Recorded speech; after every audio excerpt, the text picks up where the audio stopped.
돈을 버는 다양한 방법, 재테크기사와 돈 되는 정보로 투자의 기준을 제시해주는 머니쇼 시작합니다. 지난주 금요일 뉴욕 증시 3대 지수 모두 상승 마감했습니다. S&P 500은 또 0.5% 상승하면서 4개월 만에 최고치를 경신하기도 했죠. 네, 그렇습니다. 미국 정부 관계자들이 중국과의 무역 협정에 대한 긍정적인 입장을 내놓았고 또 9월 1일까지 주요 국가의 무역 협상을 마무리할 수 있다고 밝힌 것. 거기다가 또 이제 관세 협상 시한 연장까지도 이제 시사하다 보니까 시장에는 긍정적으로 작용한 요소였습니다. 다만 협상 결과가 어떻게 나올지 언제쯤 나올지가 관건이기도 합니다. 이번 주는 이제 미국의 고용 보고서가 굉장히 중요해졌습니다. 연준에 대해서 계속해서 금리 인하 압박을 하고 있는데요. 연준의 입장은 고용이 악화되면 금리를 내릴 수 있다가 지금까지의 스탠스였습니다. 거기다 독립기념일로 조기 폐장 및 휴장도 예정돼 있죠. 7월 4일은. 자, 7월은 전통적으로 미국장 계속 강했는데요. 이번에는 어떨지 한번 주목해 볼 만합니다. 네, 지난주 금요일 국내 증시 양시장 모두 하락했습니다. 개장 이후 보합권에서 등락을 보이다 오후 들어서 낙폭을 키우는 모습이었는데요. 외국인은 사흘 연속 매도 우위를 나타냈고 개인과 기관 순매수를 보여줬습니다. 섹터별로 봤을 때는 정책 기대감에 강세를 보였던 네이버, 카카오가 약세를 나타냈고요. 경영권 분쟁이 이어지고 있는 고려아연, 콜마홀딩스는 오히려 상승했습니다. 이제 6월 마지막 거래일 개장을 앞두고 있습니다. 국내 증시 어떤 흐름을 나타냈는지 증시타임에서 확인해 보겠습니다. 오늘 업종 돋보기에서는 정부의 AI 산업 육성에 필요한 전력량이 늘자 주목을 받고 있는 신재생 에너지 산업과 반등 모멘텀이 필요한 2차 전지 업종에 대해서 알아보겠습니다. 네, 지금 보시고 계신 머니쇼는 SBS 비즈앱과 유튜브에서 실시간 시청이 가능합니다. 더 많은 국내 주식 정보 받아보실 분들은 카카오톡 채널 머니랩 추가하시기 바랍니다. 그럼 먼저 빠르게 돌아가는 글로벌 증시 상황부터 정리해 볼까요? 최주연 아나운서 소식 전해주시죠. 뉴욕 증시가 트럼프 행정부의 관세 정책에 따른 하락세를 모두 회복하고 결국 4개월 만에 사상 최고치를 경신했습니다. 최근 시장은 악재에도 크게 흔들리지 않을 만큼 견고한 모습을 보이고 있는데요. 금요일장에서도 트럼프 대통령이 캐나다와의 무역 협상을 갑작스럽게 중단했다는 소식으로 관세에 대한 우려가 커졌음에도 불구하고 시장은 이러한 불안감을 빠르게 털어내고 상승세를 이어갔습니다. 마감 상황 보면 다우지수는 1% 강세 보였고요. S&P 500 지수와 나스닥 지수는 각각 0.52% 오르면서 사상 최고가 기록을 썼습니다. AI 붐이 되살아나면서 빅테크 기업에는 매수세가 물밀듯이 들어오고 있습니다. 금요일장에서는 특히 미중 간 무역 협상 기대감이 다시 부각되면서 중국 매출 비중이 큰 기업들의 주가가 강세를 보이는데요. 엔비디아는 2% 가까이 오르면서 지난 한 주 동안 10% 가까이 올랐고요. 아마존과 알파벳도 각각 2.85%, 2.2% 강세 보였습니다. 또 시총 6위부터도 보면 최근 인공지능 패권을 잡기 위해서 열을 올리고 있는 메타는 1% 넘게 올랐습니다. 다만 미중 간 협상 소식에도 테슬라 주가는 또 하락했는데요. 경쟁사인 샤오미가 최근 출시한 SUV가 큰 인기를 끌면서 테슬라의 중국 시장 점유율이 더 떨어질 것이라는 우려감이 작용한 탓입니다. 또 그 밖에 브로드컴의 엔비디아 강세에도 불구하고 일부 차익 실현 매물이 나오면서 소폭 하락세로 마감했습니다.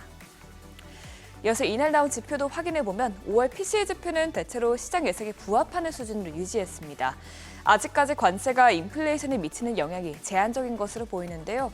우선 구체적인 수치부터 확인해보면 5월 PCE 물가지수는 전월 대비 0.1%, 전년 대비로는 2.3% 오르면서 월가 전망치와 동일하게 나왔습니다. 또 근원 PCE 물가는 전월 대비 0.2%, 전년 대비로는 2.7% 상승하면서 예상치를 웃돌긴 했지만 그 상승폭이 크진 않았습니다. 다만 세부 사항에서는 찝찝한 부분들이 많았는데요. 특히 소비와 소득이 크게 위축된 점이 우려 사항이었습니다. 인플레이션을 고려한 실질 소비는 0.3% 감소했는데 지난 3월에 크게 늘었던 자동차 소비가 줄어든 탓도 있지만 전반적으로 휘발유와 외식 부문에서도 소비가 좋지 않았습니다. 또 개인소득도 0.4%나 감소하면서 2021년 9월 이후 가장 큰 폭의 감소를 나타냈습니다. 소득이 줄어들면 앞으로 소비가 더 줄어들 수 있겠는데요. 이번 지표에 대해서 전문가들도 점점 경제가 둔화하고 있다면서 예상보다 경제 회복력이 떨어져 있는 것으로 보인다고 평가했습니다. PCE 데이터가 나온 후에 애틀랜타 연방은행의 GDP 나오는 2분기 GDP 추정치를 기존 3.4%에서 2.9%로 낮추기도 했습니다. 다행히 그래도 미시간대에서 나온 소비자 심리지수가 PCE 데이터로 인한 불안감을 일부 지워주면서 투심은 크게 꺾이지 않았습니다. 6월 소비자 심리지수는 6개월 만에 처음으로 상승했는데요. 이번 발표치는 60.7로 나오면서 5월 대비해서 큰 폭으로 올랐고요. 2주 전에 나온 예위치에 비해서도 소폭 높아졌습니다. 관세 불확실성으로 4개월 연속 하락하던 지수가 미중 합의 이후 개선세를 보이고 있는 것입니다. 또 인플레이션 기대도 떨어지고 있는데요. 1년 기대 인플레이션은 5월에 6.6%에서 6월에 5%로 하락했고요. 5년 기대 인플레이션 역시 4.2%에서 4.0%로 내려갔습니다. 이렇게 금요일장 시장은 상승으로 끝나긴 했지만 시장의 우려를 키울 만한 요인들도 많았습니다. 개장 전만 해도 트럼프 대통령은 상호관세 유예 시한을 연장할 수 있다고 언급하고 또 중국과 협상을 마쳤으며 인도와도 빅딜이 있을 것이라면서 관세 유연한 태도를 보였었는데요. 장중 트럼프 대통령은 급작스럽게 캐나다와의 무역 협상을 즉시 종료하겠다고 선언했습니다. 캐나다가 미국 기술기업의 디지털세를 발표한 것이 문제가 된 것인데 이 디지털세는 유럽 국가들로 도입하고 있기 때문에 캐나다의 강경 대응을 함으로써 다른 국가들에 대한 압박을 강화하는 의도로 보입니다. 뿐만 아니라 이란을 다시 공격할 수 있다고 위협하기도 했는데요. 트럼프 대통령은 이란이 우라늄을 위험한 수준으로 농축할 수 있다고 판단될 경우 고민할 여지 없이 재폭격하겠다고 답했습니다. 국채 금리는 PCE 데이터가 소비 부진으로 금리 인하 기대감을 키웠지만 트럼프 대통령이 캐나다와의 무역 협상 중단을 선언한 이후 빠르게 반등했습니다. 결국 2년물 금리는 0.03%포인트, 10년물 금리도 0.02%포인트 올랐습니다. 국제유가도 등락을 반복하다가 결국 위쪽으로 방향을 틀었습니다. 장 초반에는 오펙 플러스가 다음 달 회의에서도 증산을 이어가는 방안을 논의할 것이라는 보도가 나오면서 하락세를 보였지만 트럼프 대통령의 이란과 캐나다 발언이 전해지면서 상승했습니다. 결국 WTI와 브렌트유는 각각 0.28%, 0.16% 소폭 상승했습니다. 마지막으로 이번 주에 주목할 데이터와 이벤트들도 살펴보겠습니다. 이번 주에는 중요한 지표들이 대거 나오는데요. 가장 핵심은 고용보고서입니다. 이번 주는 독립기념일로 금요일장 뉴욕 증시가 휴장하기 때문에 고용보고서가 목요일에 나오는데요. 현재 월가에서는 신규 고용이 11만 5천 명으로 나와 전달보다 감소했을 것으로 예상하고 있습니다. 최근 PCE 지표부터 경기 둔화를 가리키는 지표들이 많이 나오고 있는 만큼 이 고용 수치마저 약화하면 침체 우려가 다시 나올 수 있는 점 유의해야겠습니다. 또 그 밖에 ISM에서 나오는 제조업 PMI와 서비스 PMI를 통해서도 전체적인 경기 흐름 파악해 볼 수 있겠습니다. 또 마지막으로 주말 사이에 트럼프 감세안이 상원 문턱을 가까스로 통과했다는 소식도 나왔습니다. 이제 이 법안은 하원으로 넘어가게 될 텐데요. 트럼프 대통령이 4일 독립기념일 이전에 서명하겠다는 목표를 가지고 있는 만큼 빠르게 통과될지 지켜봐야겠습니다. 굿모닝 마켓이었습니다.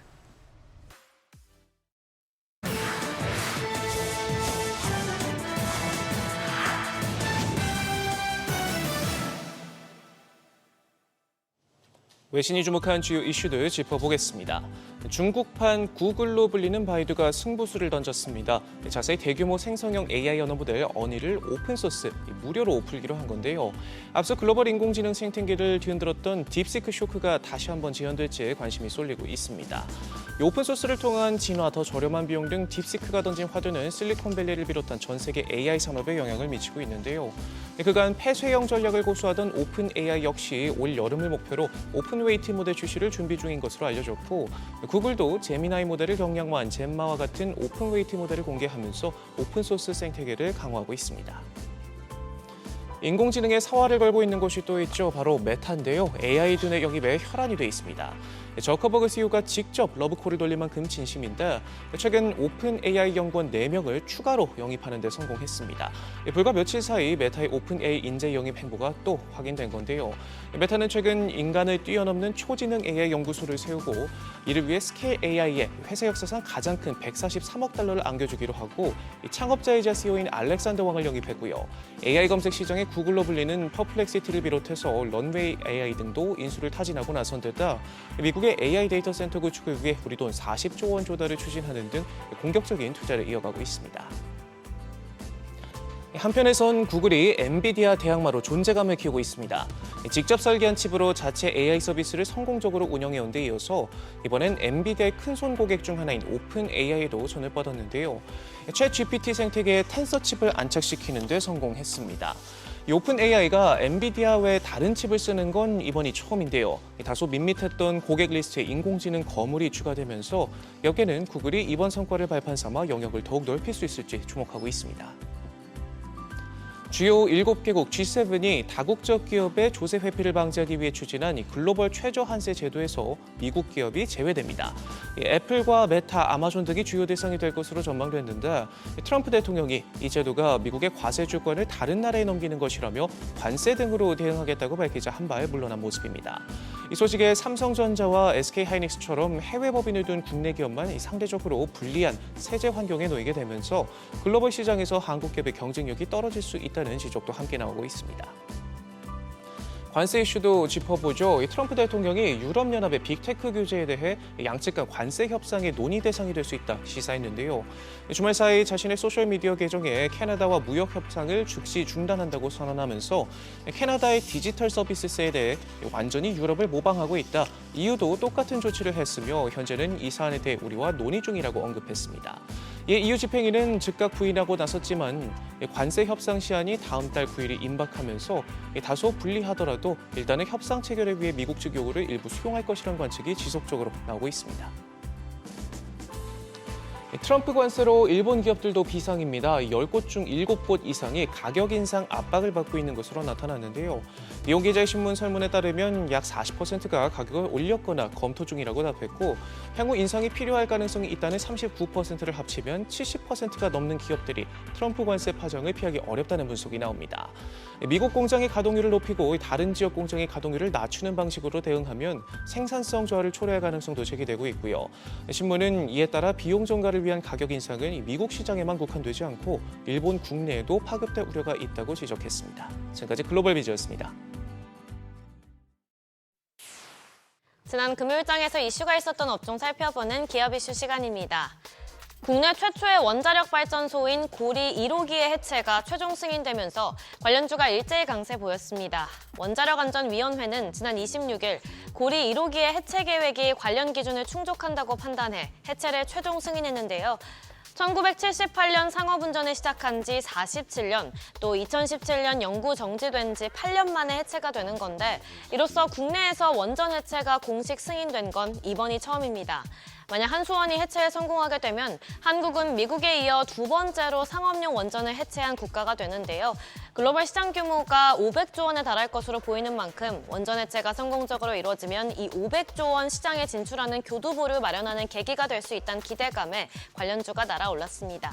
마감 상황 보면 위드텍 25% 넘게 시세 분출했고요. 비츠로테크도 12% 넘게 올랐고 원일TNI와 우리기술 모두 5% 넘게 강세 보였고요. 두산에너빌리티도 2% 가까이 상승 마감했습니다. 이사의 주주 충실 의무 등을 담은 상법 개정안 처리가 초읽기에 들어갔습니다. 더불어민주당이 6월 임시국회 내 반드시 처리하겠다는 의지를 강하게 밝힌 가운데 경제단체와 다시 면담하는 것으로 확인됐는데요. 민주당과 경제계에 따르면 진성준 민주당 정책위의장과 경제 7단체가 오늘 국회에서 회동을 가질 예정입니다. 현재 당내에선 상법 개정안의 처리 수위를 놓고 여러 의견이 나오고 있는데요. 개정안은 이사의 주주 충실 의무 명문화, 독립이사 도입, 또 분리선출 감사위원 확대 등이 포함됐는데 내용이 모두 담길지는 아직 확정되지 않았습니다. 이처럼 상법 개정안 처리에 속도가 붙으면서 디스카운트 요인 중 하나인 비상장 자회사의 가치와 일반 주주의 의결권 가치가 지주사 가치에 온전히 반영될 것으로 기대되자 관련주가 날아올랐습니다. 마감 상황 보면 코오롱 19% 넘게 시세 분출했고요. 콜마호딩스도 19% 가까이 뛰었고 원익 7.74%, 우리산업홀딩스와 한화 모두 5% 넘게 상승으로 마감했습니다. AI 휴머노이드 시장이 태동기에 접어들었습니다. 아직 걸음마 단계지만 10년 이내로 보급률이 크게 늘며 개화기를 맞이할 거란 관측이 나오는데요. 이에 관련주가 강하게 시세 분출했습니다. 뱅크 오브 아메리카는 최근 글로벌 휴머노이드 도입 대수가 올해 0대에서 2035년엔 1,100만 대까지 성장할 것으로 분석했는데요. 이처럼 관련 시장 규모의 성장이 엄청날 것으로 보이는 가운데 현재 이 시장을 주도하는 건 미국과 중국이죠. 이에 우리나라도 휴머노이드 경쟁력을 확보하기 위해 전방위적인 협력을 개시했는데요. 정부는 물론 개별 업체인 로보티즈와 한국 PMI도 제품 공급에 속도를 내며 기대감을 키우고 있습니다. 이와 더불어서 엔비디아가 AI에 이어 미래 먹거리로 로봇 시장을 언급한 것도 관련주에 호재로 작용한 것으로 풀이됩니다. 마감 상황 보면 휴림 로봇 24% 가까이 시세 분출했고요. TPC 14% 넘게 올랐고 오늘 E&M 7.97%, 두산 로보틱스도 6% 넘게 강세 보였고요. 마지막으로 유일 로보틱스도 6% 가까이 상승 마감했습니다. 마지막으로 중국 소비 회복 기대감에 패션과 의류 관련주가 좋은 흐름 보였습니다. 먼저 중국 단체 관광객의 무비자 입국이 가시권에 들어오면서 관광객들의 우리나라 의류와 화장품 등에 대한 소비 기대감이 커진 상황인데요. 이와 동시에 무신사, 형지글로벌, 잭시미스 등 K-패션 기업들이 한한령 해제 등 한중 관계 해빙 분위기에 힘입어 중국 유통망 확대 및 오프라인 매장 진출에 나선 것도 호재로 작용했습니다. 그 가운데 형지글로벌은 최근 중국 단체복 조달 전문 기업인 보노와 업무 협약을 체결하고 현지 단체복 시장 진출에 본격 시동을 거는데요. 또 무신사도 올해 중국 현지에 첫 오프라인 매장을 열고 온라인 사업도 함께 진행할 계획입니다. 관련주 살펴보면 형지글로벌 15% 가까이 시세 분출했고요. 그리티도 9% 가까이 올랐고 STO와 형지 INC 모두 7% 넘게 시세 분출했고요. 마지막으로 코오롱 인더도 5% 넘게 상승 마감했습니다. 지금까지 기업 이슈 전해드렸습니다.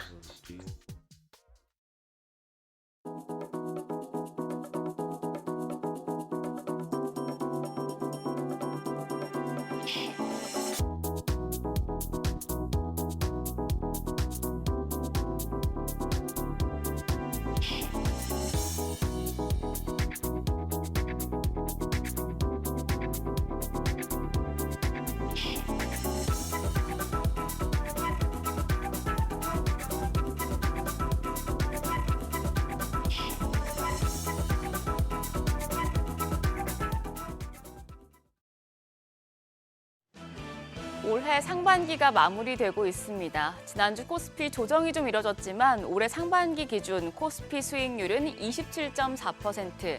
오늘 시장이 버텨준다면 지난 1999년 IT 투자 열풍 이후에 26년 만에 가장 높은 상반기 수익률을 기록할 전망입니다. 역대급 기록을 세우고 있는 국내 증시, 증권가에서는 코스피 4천 전망까지도 나오고 있는데요. 6월의 마지막 거래일 시장 어떤 방향성을 보여줄지 전일장 복귀하면서 이번 주 투자 포인트 체크하겠습니다. 지난주 마지막 거래일 양대 지수는 약세를 이어갔습니다. 코스피와 코스닥 모두 0.8% 내외 하락하면서 코스피는 3,055선, 코스닥은 781선에서 마무리됐습니다. 미국의 상호관세 유예 연장 가능성이 커지며 대외적인 여건은 우호적이었습니다만 외국인의 매도세가 이어졌고 일제히 강했던 정책 테마주 내에서는 옥석 가리기가 시작됐고 대형주도 부진했습니다. 외국인은 3거래일 연속 팔자 포지션을 취했습니다. 코스피에서 외국인 8,600억 원 가까이 팔아냈습니다. 기관이 4,868억 원 순매수하고 개인 같은 경우에도 3,434억 원 매수 우위를 보였지만 외국인의 매도 공세를 막아내지 못했습니다. 코스닥 시장에서도 외국인은 2,240억 원 순매도했습니다. 기관은 470억 원 매수 우위, 개인 역시도 1,900억 원 가까운 사자 포지션 취했습니다. 코스피 시총 상위 종목단을 보면 삼성전자 1% 상승하며 6만전자 지켜냈지만 SK하이닉스는 6거래일 만에 반락하면서 28만 원대에서 거래를 마쳤습니다. 한편 코스피 시총 순위가 또 바뀌었습니다. KB금융이 0.64% 상승하면서 시총 5위에 복귀했고요. 그밖에 두산에너빌리티와 한화에어로스페이스가 상승하면서 뒤를 이었습니다. 반면 급등했던 네이버 조정이 이어지고 있습니다. 전 거래일에는 1.34% 하락하면서 시총 10위권에 자리했습니다. 코스닥 시총 상위 대형주들은 약했습니다. 리가캠바이오가 5.6% 올랐고 레인보우 로보틱스 보합이었던 걸 제외하면 나머지 8개 종목이 일제히 하락했습니다. 특히 에코프로비엠과 에코프로 등 2차전지 대표주는 개인의 매수세에도 불구하고 5% 넘는 낙폭을 기록했습니다. 환율은 소폭 상승했습니다. 정기장 마감 시간 달러 기준 50전 올라 1,357원 40전의 거래를 마쳤습니다. 이후에 야간 거래에선 상승폭이 확대되면서 1,360원을 넘어섰습니다. 달러 인덱스가 반등한 영향이었는데요. NDF에서 환율은 28일 기준 1,364원 20전을 기록했습니다. 오늘 외환시장 상승 출발할 가능성이 크겠습니다. 하반기로 접어드는 이번 주 국내 증시 다시 3,100선 재돌파를 시도합니다. 이재명 정부의 추경 의회 의결 및 상법 개정안 처리가 예정대로 이뤄지면 정책 모멘텀이 재차 살아나겠지만 미국의 감세안을 둘러싼 잡음은 증시 변동성을 키울 요인으로 꼽힙니다. 또 미국 경제 지표들도 변수가 될 전망인데요. 화요일 밤에 나오는 5월 9일 이직 보고서, 그리고 목요일에 나오는 고용 보고서와 ISM 서비스 PMI까지 체크를 하시고요. 국내 증시 개별 일정으로는 금요일에 발표될 삼성전자 잠정 실적 중요하겠습니다. 1분기 나름 선방하면서 영업이익은 6조 7천억 원, 매출 79조 원을 기록했는데 이를 넘어설 수 있을지 주목됩니다. 그 밖에 화요일엔 넥스트레이드 거래 종목 정기 변경이 이루어지고 한국거래소에서는 코스닥 커넥트를 개최합니다. 오늘은 중국에서 5월 산업 생산이 발표되고 밤에 미국 6월 댈러스 여는 제조업 지수가 나옵니다. 그리고 식물세포 기반 바이오 소재 전문 기업인 GFC 생명과학이 코스닥 시장에 상장합니다. 새내기주 주가 추이도 확인하시죠. 한편 전 거래일 시간외 거래에서는 코로나19 관련주가 강했습니다. 신풍제약이 코로나19 예방과 치료 의약품 특허권을 취득하면서 관련 섹터 투심을 자극한 영향입니다. 대체거래소에서는 신풍제약 18% 넘는 상승세를 보이기도 했는데요. 관련주들 오늘도 정규시장에서 상승세 이어갈 수 있을지 지켜보시죠. 그럼 프리마켓 통해서 국내 증시 분위기 가늠해 보겠습니다. 우리가 쉬는 사이에 뉴욕 증시 무역 협상에 대한 기대에 S&P 500과 나스닥이 사상 최고치를 경신했습니다. 금리 인하 기대감도 높아졌지만 일단 트럼프 대통령의 2차 관세 폭탄이 7월 9일부터 발동될 것으로 보여서 이 부분 부담이 될 수 있겠는데요. 일단 유가증권 시장 시총 빅5 종목을 보면 프리마켓에서는 반도체 투톱 상승합니다. 삼성전자가 0.3% 오름세로 6만 1,000원, SK하이닉스가 0.88% 반등하면서 거래가 28만 6천 원으로 집계되고 있습니다. 삼성 바이오로직스는 보합이고요. LG에너지솔루션이 0.52% 강세로 거래가 28만 9,500원, KB금융 조정받습니다. 1.54% 낙폭 기록하면서 거래가 10만 8,900원으로 나타납니다.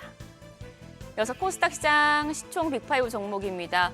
지금 알테오젠 제외하고 나머지 종목들은 상승불 켰습니다. 알테오젠 보합이고요. 에코프로비엠은 0.6% 반등하며 10만 800원, HLB가 강보합권, 에코프로가 0.2% 상승합니다. 거래가는 4만 5,050원이고요. 레인보우 로보틱스도 1.58% 강세 보여주고 있습니다. 현재 거래가 28만 8,500원으로 집계됩니다. 국내 증시 오늘로 상반기를 마무리합니다. 26년 만에 최고라는 역대급 기록에 도장을 찍을 수 있을지 지켜보시죠. 지금까지 어제장 오늘장이었습니다.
현재 시각 8시 24분 지나갑니다. 지금 보시고 계신 머니쇼는 SBS BG앱과 유튜브에서 실시간 시청이 가능합니다. 특히 SBS BG앱 다운로드 받으셔서 시청하시면 다양한 정보 확인해 보실 수 있고요.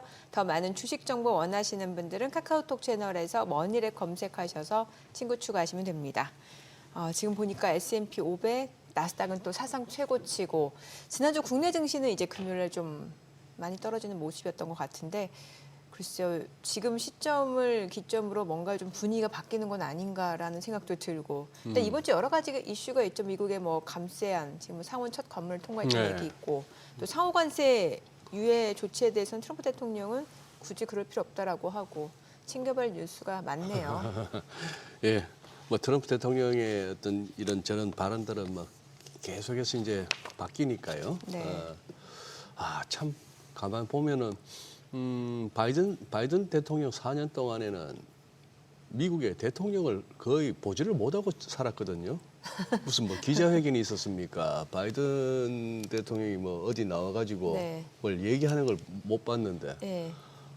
트럼프 대통령 취임하고 나서는 온 세상이 그냥 미국 대통령 입만 맞아요. 쳐다보고 있어요. 맞아요. 그 바쁜 시간에 언제 이거 두드리고 있는지 참 자주 올리고 트루스 소셜에 실시간이죠, 실시간. 누군가 대신 해주지 않고서는 참 힘들겠다 싶을 정도인데. 근데 거기 쓰는 어휘들을 보면은 트럼프 말고는 할 수가 없잖아요. 그렇죠. 우리가 이제 사흘 연속 하락한 건 지난주 이제 후반에 사흘 연속 하락하고 네.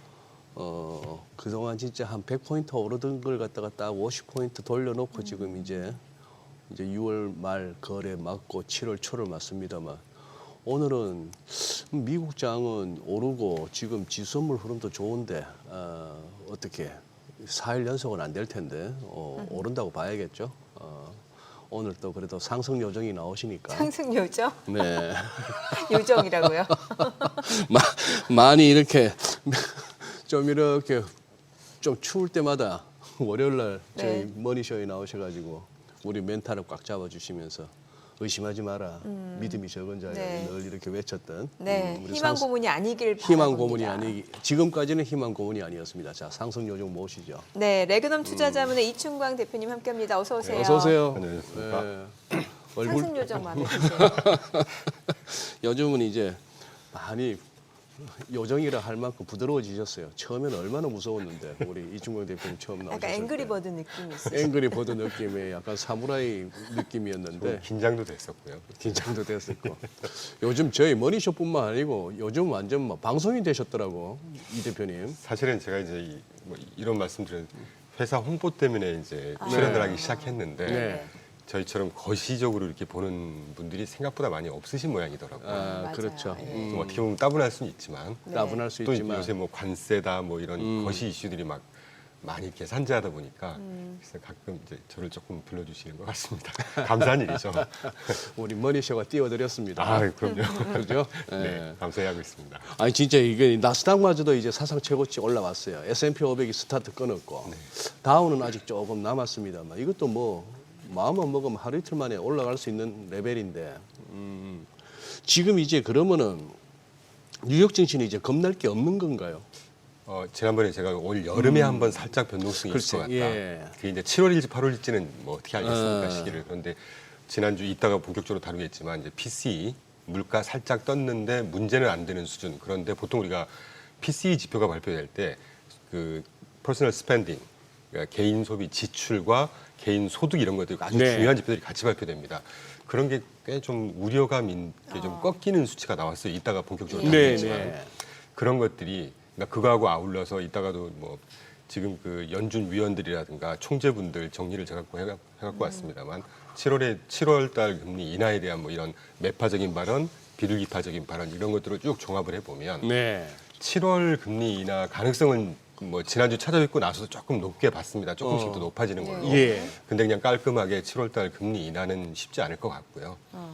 그런데 이제 그거하고 맞물려서 6월 정도를 그러니까 나타내는 7월 달에 발표되는 이 물가 지표가 조금씩 이제 뜨는 걸로 나오지 않을까 하는 생각이 듭니다. 예, 이따 이제 본격적으로 말씀을 드리겠지만 네. 이제 그런 문제하고 그 문제만 좀 뺀다면 그것들이 이제 7월, 8월 정도의 주식시장을 살짝 흔들지 않을까. 근데 뭐 늘 말씀드리지만 크게 우려할 정도는 아닐 거라고 보고요. 뭐 대세를 꺾이는다거나 뭐 이런 정도는 아닐 테니까 그거 외에는 뭐 말씀 나온 김에 쭉 말씀드리면 네. 제가 한 달 전부터 계속 강조드렸던 SLR 드디어 지난주에 연준에서 개정안 표결을 붙였습니다. 그래서 5대2로 통과시켜 버렸고요. 예. 그 SLR 5%에서 3%에서 이제 보니까 정확하게 보니까 3.5에서 4.5 이렇게 레인지마다 틀린 모양입니다. 적용되는 은행 대상이. 처음에는 3%를 5%로 규제를 강화했었고 예, 기존에 5%였던 거를 5%였던 이제 걸? 다시 낮추자는 개정안을 표결 통과시킨 겁니다. 그런데 연준에서. 그걸 낮추는데 일률적으로 낮추는 게 아니고 레인지를 두고 있다. 2,500억 달러 자산 이상의 은행들에 대해서 이를테면 뭐 뭐 4.5, 너는 5%, 너는 5.5% 이런 식이었겠죠. 네. 그런 것들을 적용 대상에 따라서 3.5에서 4.5로 어쨌건 그 낮춰주자라는 걸 표결 이날 통과를 시켰고요. 예. 그리고 왜 우리가 딱 한 번 다뤘었습니다. OBBB 감세안 중에 보복세라고 해서 그때 네. 예.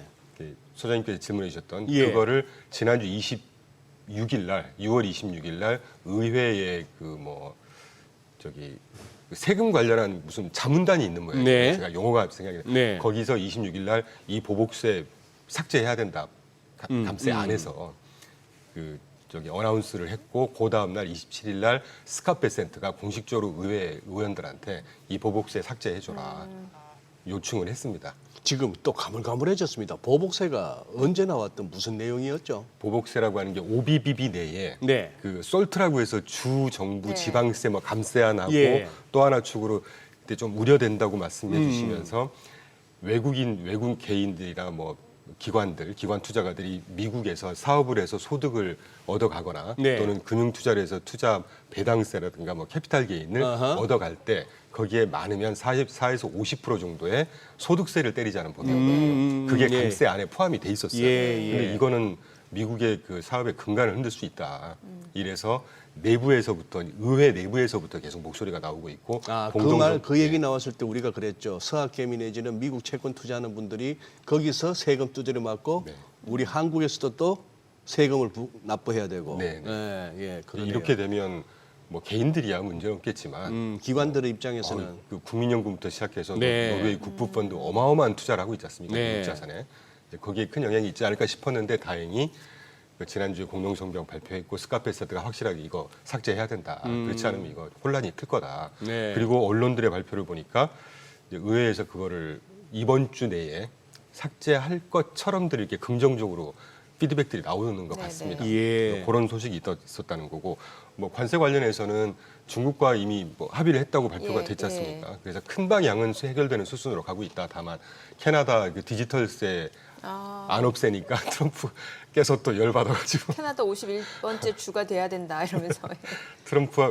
캐나다하고 협의하는 거 다 일단 중단해. 네. 막 또 홧김에 또 한번 지르고 제가 볼 때 그냥 노이즈 정도 되지 않을까. 대세에 지장은 없을 거라고 생각을 하고 있는데요.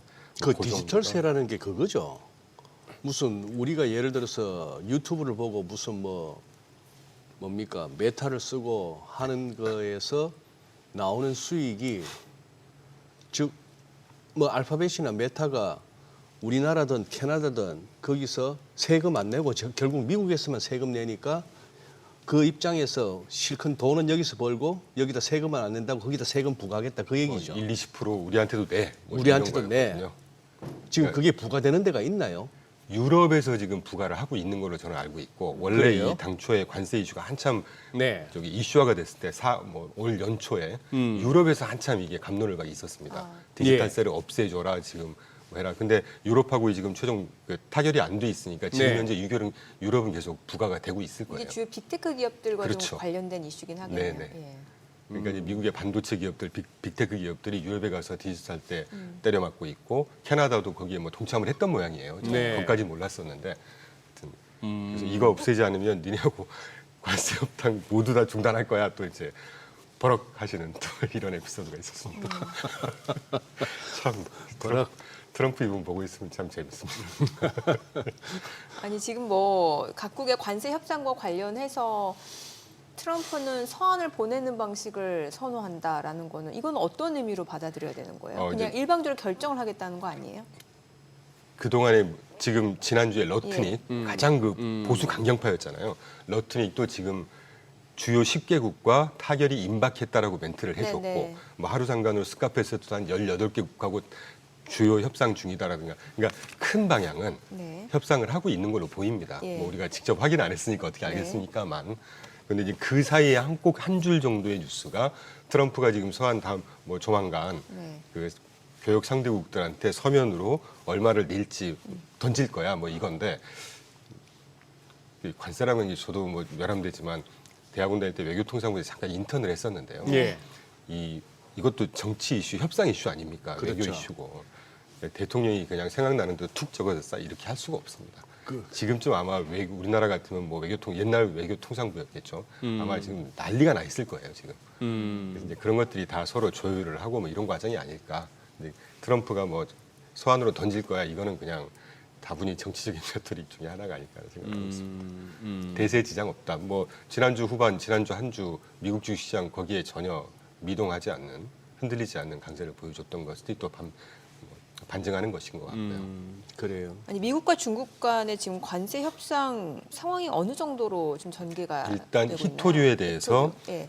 합의를 했고 예. 그래서 니네가 히토류 먼저 우리한테 수출하면 네. 우리도 지금 때린 거를 좀 낮춰줄게. 요 정도인 것 같아요. 근데 네. 문제는 이게 결국은 이제 나 몰라 뭐 이렇게 되는 상황인지 어떻게든 봉합을 하는 수순인지 방금 말씀드린 거 미루어 짐작했을 때는 합의하는 방향 아니겠습니까? 지금 준비하신 자료는 어떤 걸 의미하는 건가요? 이게 이제 이제까지 이 권세계 숫자 2월 1일 날 모든 품목에 대해 10% 때렸고 이렇게 등등 해서 지금 현재 일정별로? 중국에다가 때리고 있는 관세 수준이 30%라는 겁니다. 아, 어떻게든 4월 9일 날 145%까지 갔다 그러니까 4월 8일 날 104%, 그 다음 날 145% 때렸다가 지금 30% 떨어져 있잖아요. 이게 펜타닐 관세가 포함된 거죠. 그렇죠. 예. 예. 그러니까 이게 이제 평균 관세라고 평균 생각을 관세 하시면 되는데 30%. 어쨌건 네. 숫자가 중요한 게 아니라 저는 우리가 지금 4월 초만 해도 막 100%, 145% 거기 난리가 났었지 내려간 않습니까? 거. 어쨌건 지금 예. 떨어져 있는 수순이다. 해결되는 수순으로 가고 있다라는 걸 좀 말씀드리기 위해서 갖고 왔죠. 저 지금 보여주시는 저 자료만 보더라도 타코란 얘기가 그저 나온 건 아니네요. 145%가 30%까지 온다는 거는 옛날에 그 엿장수도 저렇게까지는 안 했어요. 진짜 와. 제가 절대 트럼프를 옹호하자는 건 아니지만 제가 트럼프 관세 얘기 나올 때마다 매번 말씀드렸던 게 이분의 전략이다 이게. 막 흔들어대서 그냥 정말 예상치 못하는 걸 막 때려놓고 사람의 마음을 흔들어 놓거든요. 막 정말 혼란을 가중시킨 다음에 그래 나 요 정도만 해줄게. 일기 때도 그랬습니다. 그러니까 오죽하면 그 나토에서 그 나라별로 GDP 국방비 5% 올리는 게 그 시나리오를 봤을 때 내러티브를 봤을 때 이제 이란 이스라엘 전쟁이 있었고 이것도 다 트럼프의 전략 전술 아니냐라는 엮여 얘기가 있지 있어요. 않을까? 저는 그렇게 생각하고 그 있습니다. 전쟁이 있고 나니까 나라별로 국방비를 그럼 좀 높여 잡을 텐션 수밖에 쫙 없는 올리고, 예, 네. 그런 얘기가 있더라고요. 저는 뭐 정치 경제학적으로 다 서로 전략적으로 맞물려 있을 거라고 보고 있습니다. 그게 더 나아가서는 중국, 러시아, 뭐 독일 그때 네. 우리 왜 그 45 전차 군단 발트해 3국 라트비아인가 하여튼 거기 이런 것도 다 서로 엮여 있을 거라고 보고 있습니다. 어쨌거나 좀 뭐랄까 그래요. 지금 이란 관련해서도 미국 내에서 굉장히 지금 시끄러워지던데 진짜 폭파한 거 맞냐? 아, 예? 이제 사실 그건 실시간으로 송출이 됐으니까 예. 때린 건 맞긴 한 것 같다고 저는 판단합니다. 그 왜 시원하게 그거 이번에 B2가 벙커버스터 떨어뜨린 그 영상을 있다면 왜 공개를 안 하죠? 그것만 할 것 같으면 온갖 추측이나 억측, 음모론 다 잠재울 수 있는데 그러게 말입니다. 그걸 갖다 공개를 안 하니까 네, 무슨 뭐 토마호크가 때린 정도에 불과하다. B2가 어떻게 7대나 갈 수 있냐. 저 이번에 토마호크가 스테이크 말고 그럴 때 나오는지 처음 알았어요.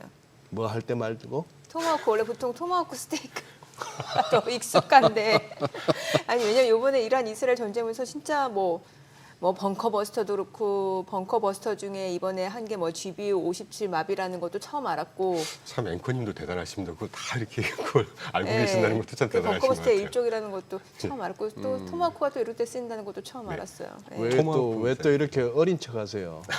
토마호크 다 기억하실 텐데 옛날 그 뭐야 그 이라크전이었나 그때부터 이렇게 순양하면서 토마호크 쏘면 이렇게 바다 위에 한 납작하게 떠서 이렇게 한참 가는 그 순항 미사일인데 그 토마호크를 모르시는 척 스테이크만 아는 척 하시네. 알만한 연식인데 왜 그러세요? 연식은 그럴 수 있는데 그 당시에는 그렇게 전쟁에 대해서 관심이 또 없었죠. 그래요? 예.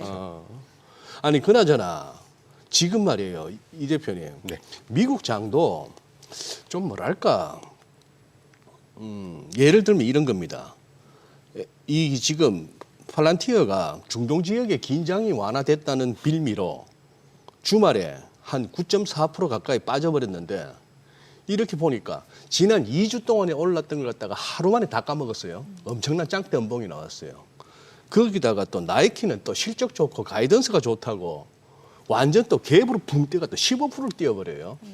약간 좀 뭐랄까 이게 못 사서 안달이고 뭐 좀 이렇게 많이 오른 거는 언제 서로 빠져나갈까 틈만 보다가 조금 밀린다 싶으면 너도 나도 집어 던지고 제 얘기는 좀 이 올라가도 그렇고 빠져도 그렇고 좀 믿음지가 않아요. 네, 조금 지금 좀 프레저해요, 애매한, 시장이. 프레저한 시장임은 저도 그렇게 판단하고 있는데 지난주에 이렇게 월가에서 계속 나오는 그 뉴스라든가 이런 멘트 같은 거 보면 네.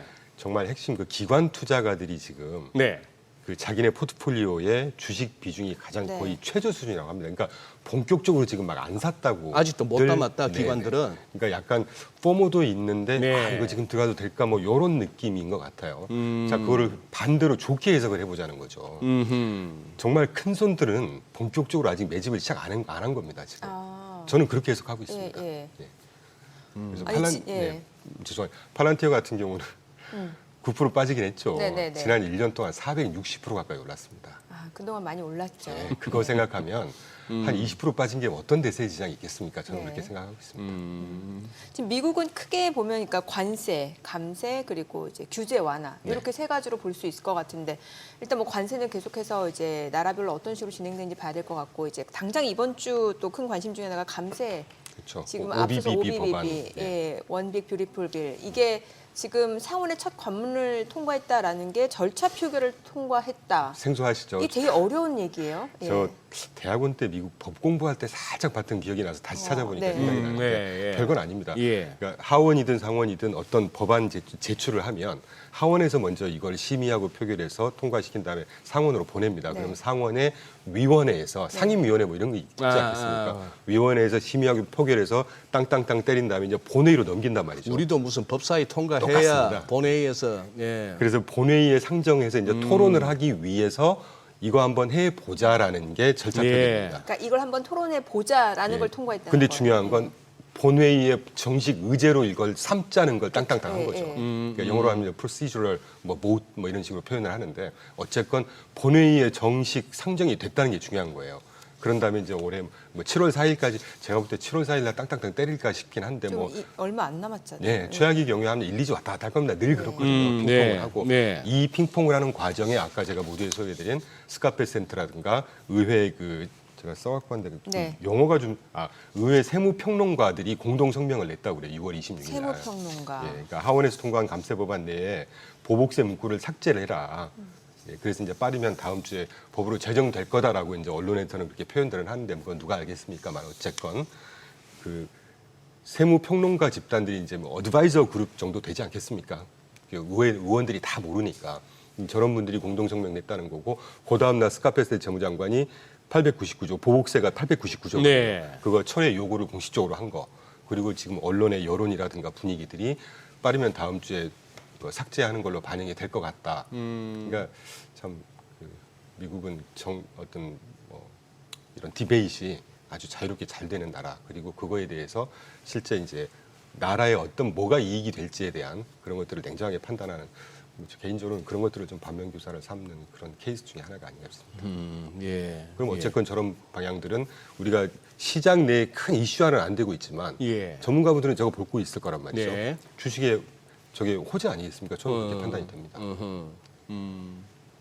지금 이제 그동안에 미국 증시 작년을 돌이켜 볼 것 같으면은 이제 국채 시장이 흔들리면은 저 국채 금리, 국채 수익률이 막 올라가고 국채 가격이 떨어지면은 증시도 좀 이렇게 추월했는데 네. 자, 그 부분에 대한 우려가 많이 줄었어요. 우선 절대 레벨도 뭐 지금 10년물이 4.28까지 내려왔으니까 4.5에서 제법 내려왔고 그런 한 상황에서 이걸 갖다 이제 더 낮추고 싶어 하는 게 트럼프 행정부의 목표 아닙니까? 베센트 장관이 계속 강조했고 지금 아까 설명하셨던 SLR 그 부분을 갖다가 완화했던 것은 은행권 입장에서 국채 수요가 더 많아지는 거고 예.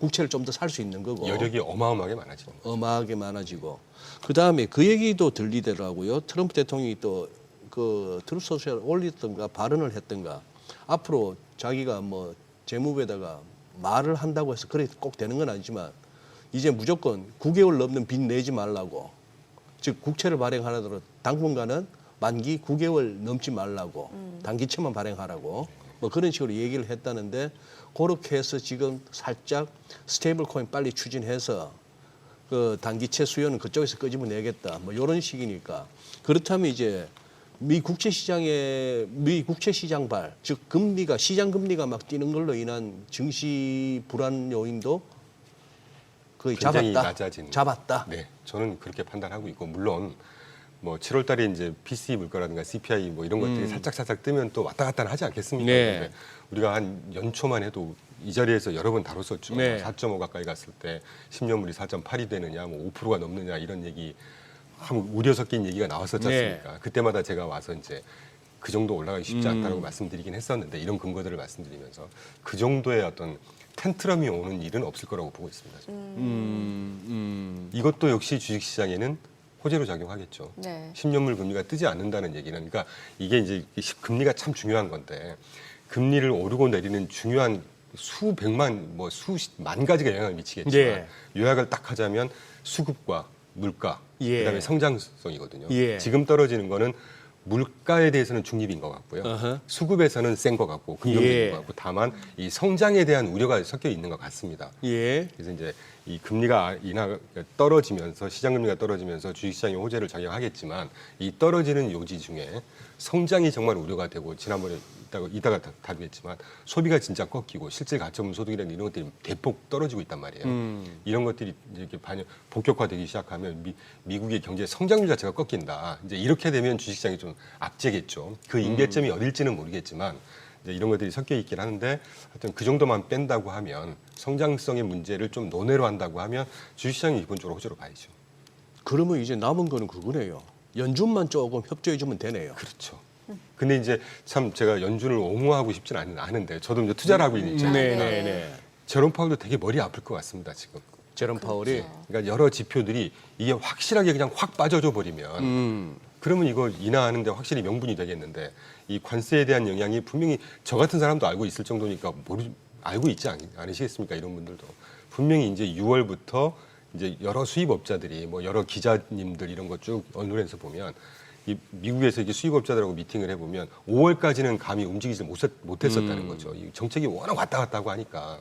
근데 이제 5월부터 6월 사이에 이제 본격적으로 미중 중간에 합의를 한 다음에 수입을 재개를 하는데 그것들이 이제 실제 6월 달부터 반영이 될 거라는 거죠. 소비자들한테 정가하는 가격 인상이. 예. 그럼 이제 그것들이 6월부터니까 이제 7월 달에 발표되는 소비자 물가 지수라든가 이런 것들이 이제 뭐 조금 소폭이더라도 예. 높아지는 거로 나오고 이게 한두 달 가지 않겠습니까? 그래서 제가 올 여름에 조금 변동성이 있을 것 같다. 다행히 또 그러니까 참 늘 이게 시장은 어려운 건데 에도 불구하고 오늘 아침까지 지난 주말까지 보니까 미국의 기업 실적 EPS 전망치가 또 계속 탄력적으로 상향 조정하고 있습니다. 어허, 실적도 네. 좋고. 네네. 그러니까 참 조금 어렵긴 한데 그래도 우리가 주식이 오른다고 해서 막 주식에 솔직한 표현으로 막 지르고 몰빵을 하고 하는 것보다는 예. 적당히 배분을 하는 게 가장 좋은 방법이라고 생각하는 제 입장에서는 그래도 시장의 작은 변동성이라도 조금 주의하는 그런 스탠스가 필요하지 않을까 하는 입장에서 이런 말씀을 좀 드리고 싶었습니다. 그러니까 연준이 뭔가 좀 복잡한 상황이다라는 네. 말씀을 주셨는데 앞서 또 PC가 좀 애매하다라고 얘기하셨으니까 그 네. PC 좀 뜯어볼까요? 네, 지금 제가 갖고 온 예. 자료를 한번 봐주시면 뭐 헤드라인이 그러니까 연간으로 네. 2.6이었던 게 2.7로 0.1%포인트 상승을 하긴 했습니다. 연간으로. 월간으로는 0.1이었던 게 0.2. 그러니까 월간으로 0.1, 0.2 상승하는 건 크게 문제는 안 됩니다. 그런데 헤드라인 수치가 2.6에서 지난달 2.6에서 이번에 발표된 게 2.7 그리고 가장 중요한 핵심 PC 그 연간이죠. 이게 2.2에서 2.3으로 유지되거나 떨어지는 게 아니라 지금 0.1%포인트 상승을 했단 말이에요. 근데 이게 월간이 중요한 게 아니라 연간으로 0.1%포인트면 YOY로 0.1%포인트니까 적지 않은 겁니다. 1.2%, 네. 1.3% 되는 거죠. 근데 이제 저한테 정말 중요한 건 그 예. 밑에 파란색으로 제가 적어놓은 것처럼 저는 항상 이 PCE 물가보다도 PCE가 발표될 때 개인 소비 지출하고 개인 소득 그리고 실질 가처분 소득이라는 걸 보거든요. 네, 이게 네. 정말 소비세를 잘 나타내주는 네. 겁니다. 이게 지금 전달 0.2 플러스였다가 마이너스 0.1 뭐 심각한 수준은 아니지만 플러스에서 마이너스로 지금 돌았다는 거. 그리고 개인 소득이 지난달 연초에 막 0.9, 1%씩 성장했습니다. 월간으로. 그러다가 지금 지난달 0.7이었다가 대폭 마이너스 0.4로 확 줄었단 말이죠. 그리고 실질 가처분 소득이 이제 물가 감안한 거 아니겠습니까? 네네. 마이너스 0. 그러니까 이 소비자들이 지금 확실히 지갑을 닫고 있는 거예요. 수요 자체가 둔화될 수도 있다는 거죠. 그렇죠. 그래서 미국의 GDP 30조 중에 거의 75%가 소비가 차지하잖아요. 예, 예. 그 소비를 100% 보여주는 게 PC입니다. 제가 늘 강조드리지만 소매 판매 우리가 지표를 보는 거는 소비의 3분의 1 정도밖에 차지를 안 해요. 네. 소매점에서 파는 이런 물품 사는 거거든요. 서비스 지출까지 포함한 게 PC라는 측면에서 볼 때 미국의 소비세가 이게 확실히 균열이 지금 시작되고 있는 것 같다 이런 생각을 하고 있는 것이죠. 지금. 아니 이러면은 좀 더 나아간 얘기긴 하지만 디플레이션 얘기도 나올 수 있는 거고 그런 거 아니에요? 그 충분히 얘기 나올 수 네. 있겠죠. 근데 개인적으로 저는 디플레이션이라는 게 좀 더 확장해서 물가 뜨고 디플레이션 이게 스태그플레이션인데 네네. 저는 스태그플레이션은 그렇게 앞으로 얘기할 수 있는 그런 용어는 아니라고 보고 있습니다. 그래요. 역사적으로 딱 한 번 있었기 때문에. 네네네. 그럼 오히려 연준이 금리를 좀 적절하게 인하를 해주면 괜찮을 수도 있겠네요. 그러니까 이제 7월은 이미 물 건너간 네. 것 같고요. 7, 8월 달 심각하게 나오지 않는다 물가가 조금 뜰 것 같긴 하지만 그런데 이렇게 그 성장세라든가 펀더멘털이 조금씩 꺾이는 모습이 나온다. 이렇게 나올 겁니다. 계속. 당분간은 계속 되는 거니까 추세가. 네. 그럼 이제 9월 달은 거의 확실시 되는 것이죠. 금리 인하 가능성이. 알겠습니다. 자, 지금 시각 8시 51분 지나갑니다. 오늘 양시장 호가 상황 체크해 보겠습니다. 먼저 코스피 예상 체결 지수부터 확인해 볼게요. 오늘 코스피 보합권 출발 예상되고요. 코스닥은 0.4% 하락 예상됩니다. 지금 776포인트로 집계되고 있고요. 시가총액 상위 종목 예상가 보도록 하겠습니다. 삼성전자 오늘 0.3% 상승 출발 예상되고요. 호가는 61,000원, 그리고 SK하이닉스 0.3% 내림세가 예상됩니다. 삼성바이오로직스가 지금 보합권 예상되고요. LG에너지솔루션 소폭 상승 출발 예상됩니다. 호가 29만 원. 오늘 두산 에너빌리티 호가 흐름이 좋네요. 지난주 금요일에도 1.7% 좀 반등을 보여줬는데 오늘 추가적으로 6% 넘는 강세가 예상되고요. 호가는 7만 300원으로 집계가 됩니다. 현대차가 0.4% 하락 예상되고요. 기아도 내림세 예상되고 있고 이 가운데 금융주죠. KB금융이 소폭 하락 예상됩니다. 그리고 한화 에어로스페이스가 1.3% 내림세 예상되고요. 호가는 87만 8천 원. 그리고 네이버도 하락 출발 예상되고 있습니다. 코스닥 시가총액 상위 종목 예상가 보도록 하겠습니다. 알테오젠 오늘 2% 반등이 예상됩니다. 지금 호가에서는 39만 원, 에코프로비엠 보합 예상되고요. HLB가 0.5% 상승 예상됩니다. 예상가 48,050원, 에코프로가 0.56% 하락 출발 예상되고요. 호가는 44,700원. 레인보우 로보틱스입니다. 오늘 0.7% 상승 예상되고요. 예상 체결가 28만 6천 원. 그리고 휴젤이 0.5% 하락 예상되고 있고요. 파마리서치도 하락 출발 예상됩니다. 펩토론도 2.9% 약세가 예상되고요. 리가켄바이오 보합 그리고 클래시스는 0.48% 하락이 예상됩니다. 이제 오늘 개장까지 7분여가량 남았는데 글쎄 오늘 호가 분위기만 놓고 봤을 때는 좀 오늘도 좀 쉬어가지 않을까라는 생각이 듭니다만 글쎄 또 최근에 국내 증시 변동성이 좀 큰 편이기 때문에 예측 예. 자체는 쉽지 않을 것 같네요. 그러네요. 예. 오늘 거기다가 뭐 반기 말이기도 하고 해서 좀 장중 변동성은 좀 커질 수 있을 것 같네요. 한번 또 뚜껑 한번 열어보시죠. 네. 예. 아니 근데 연준 얘기 조금만 더 하시죠. 네. 아까 말씀하시기를 트럼프 대통령의 거래 기술 일단 세게 지르고 상대방이 헉 하고 나면은 나중에 아니야 막 요 정도 어때 하면은 감사합니다 하면서 이제 받아들인다 뭐 이런 건데 그 뭐 이제 관세를 갖다 처음에 막 세게 때리고 이제 낮추고 뭐 협상 유예하고 이런 거 보면은 대충 알겠어요. 대충 알겠고 하는데 그러면 같은 논리로 지금 연준에 대한 압박이 처음에 뭐라 했나 하면은 풀 포인트라 해갖고 1% 포인트 낮추자 했다가 그 다음에 했던 얘기가 뭐였는가 하면은 2%를 낮추자. 지금 상당 기준으로 4.5인데 그래서 한 2.5까지 가나 싶었는데 이제 지난주에 결국 1%까지 가야 된 데까지 왔어요.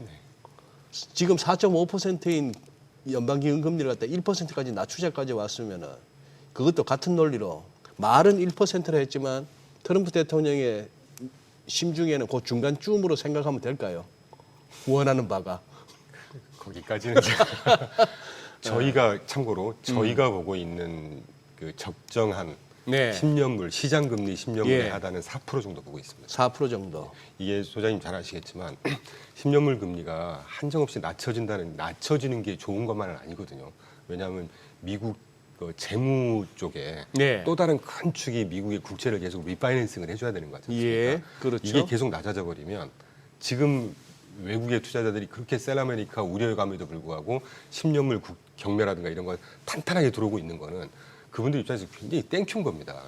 가장 안전한 국가의 가장 안전한 자산의 지표물 10년물이 4%를 넘게 주고 있단 말이죠. 그래도 캐리로 가면 4% 이상을 무조건 먹고 들어가니까. 그럼요. 채권 투자자 입장에서 이보다 더 땡큐하는 그러니까요. 수요가 있겠습니까? 근데 예. 그게 3%까지 가고 2%까지 간다. 그러면 수요가 꺾일 수도 확 있는 꺾일 겁니다. 수 있다. 이 부분도 잘 생각해 봐야 되는 거예요. 그래서 트럼프가 굳이 우리가 뭐 한번 유추를 해보자면 예. 3.5에서 한 4% 정도가 적절한 밴드가 아닌가 저희는 그렇게 생각하고 있거든요. 예. 그래서 이번 하락세도 10년물이 4%까지는 갈 거다. 저희는 그렇게 예상하고 있습니다. 지금 자막 나옵니다만 이제 베센트도 이제 유력 저 의장 후보에 들어가 버렸어요. 아, 차기 연준 의장. 예. 그동 스콧 베셋도 헷갈릴 겁니다. 그 재무장 그 연준 의장보다는 재무장관이 훨씬 더 파워풀한 파워풀한데. 자세이고 예. 한 달 전인가 이 얘기 나왔을 때 나는 그냥 재무장관 하고 싶어 넌지시. 근데 또 지난주에 또 얘기했을 때는 그가 하라는 대로 할 거야. 근데 또 이 연준 의장이라고 하는 게 그 스콧 베셋도 이제 월가 출신이지 않습니까? 그러니까 금융 출신 입장에서는 굉장히 영예로운 자리죠. 패드 의장이. 예, 예. 뭐 이쪽으로 간들 저쪽으로 간들 참 대단하죠. 저런 분들 하이엔드에 계신 분들이니까요.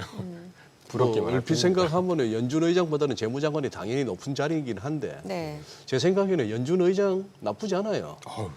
전 세계 미국만의 중앙은행이 아니지 않습니까? 그러니까요. 패드라는 게. 예.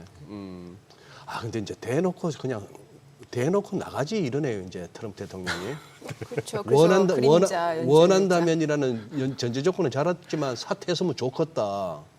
이렇게까지 해버리니까. 제가 볼 때 제롬 파월 선생님께서는 사퇴 안 하실 겁니다. 그렇죠. 사퇴할 이유도 없고. 그럼요. 상원에서 비준을 해줘야 되는 거거든요. 네.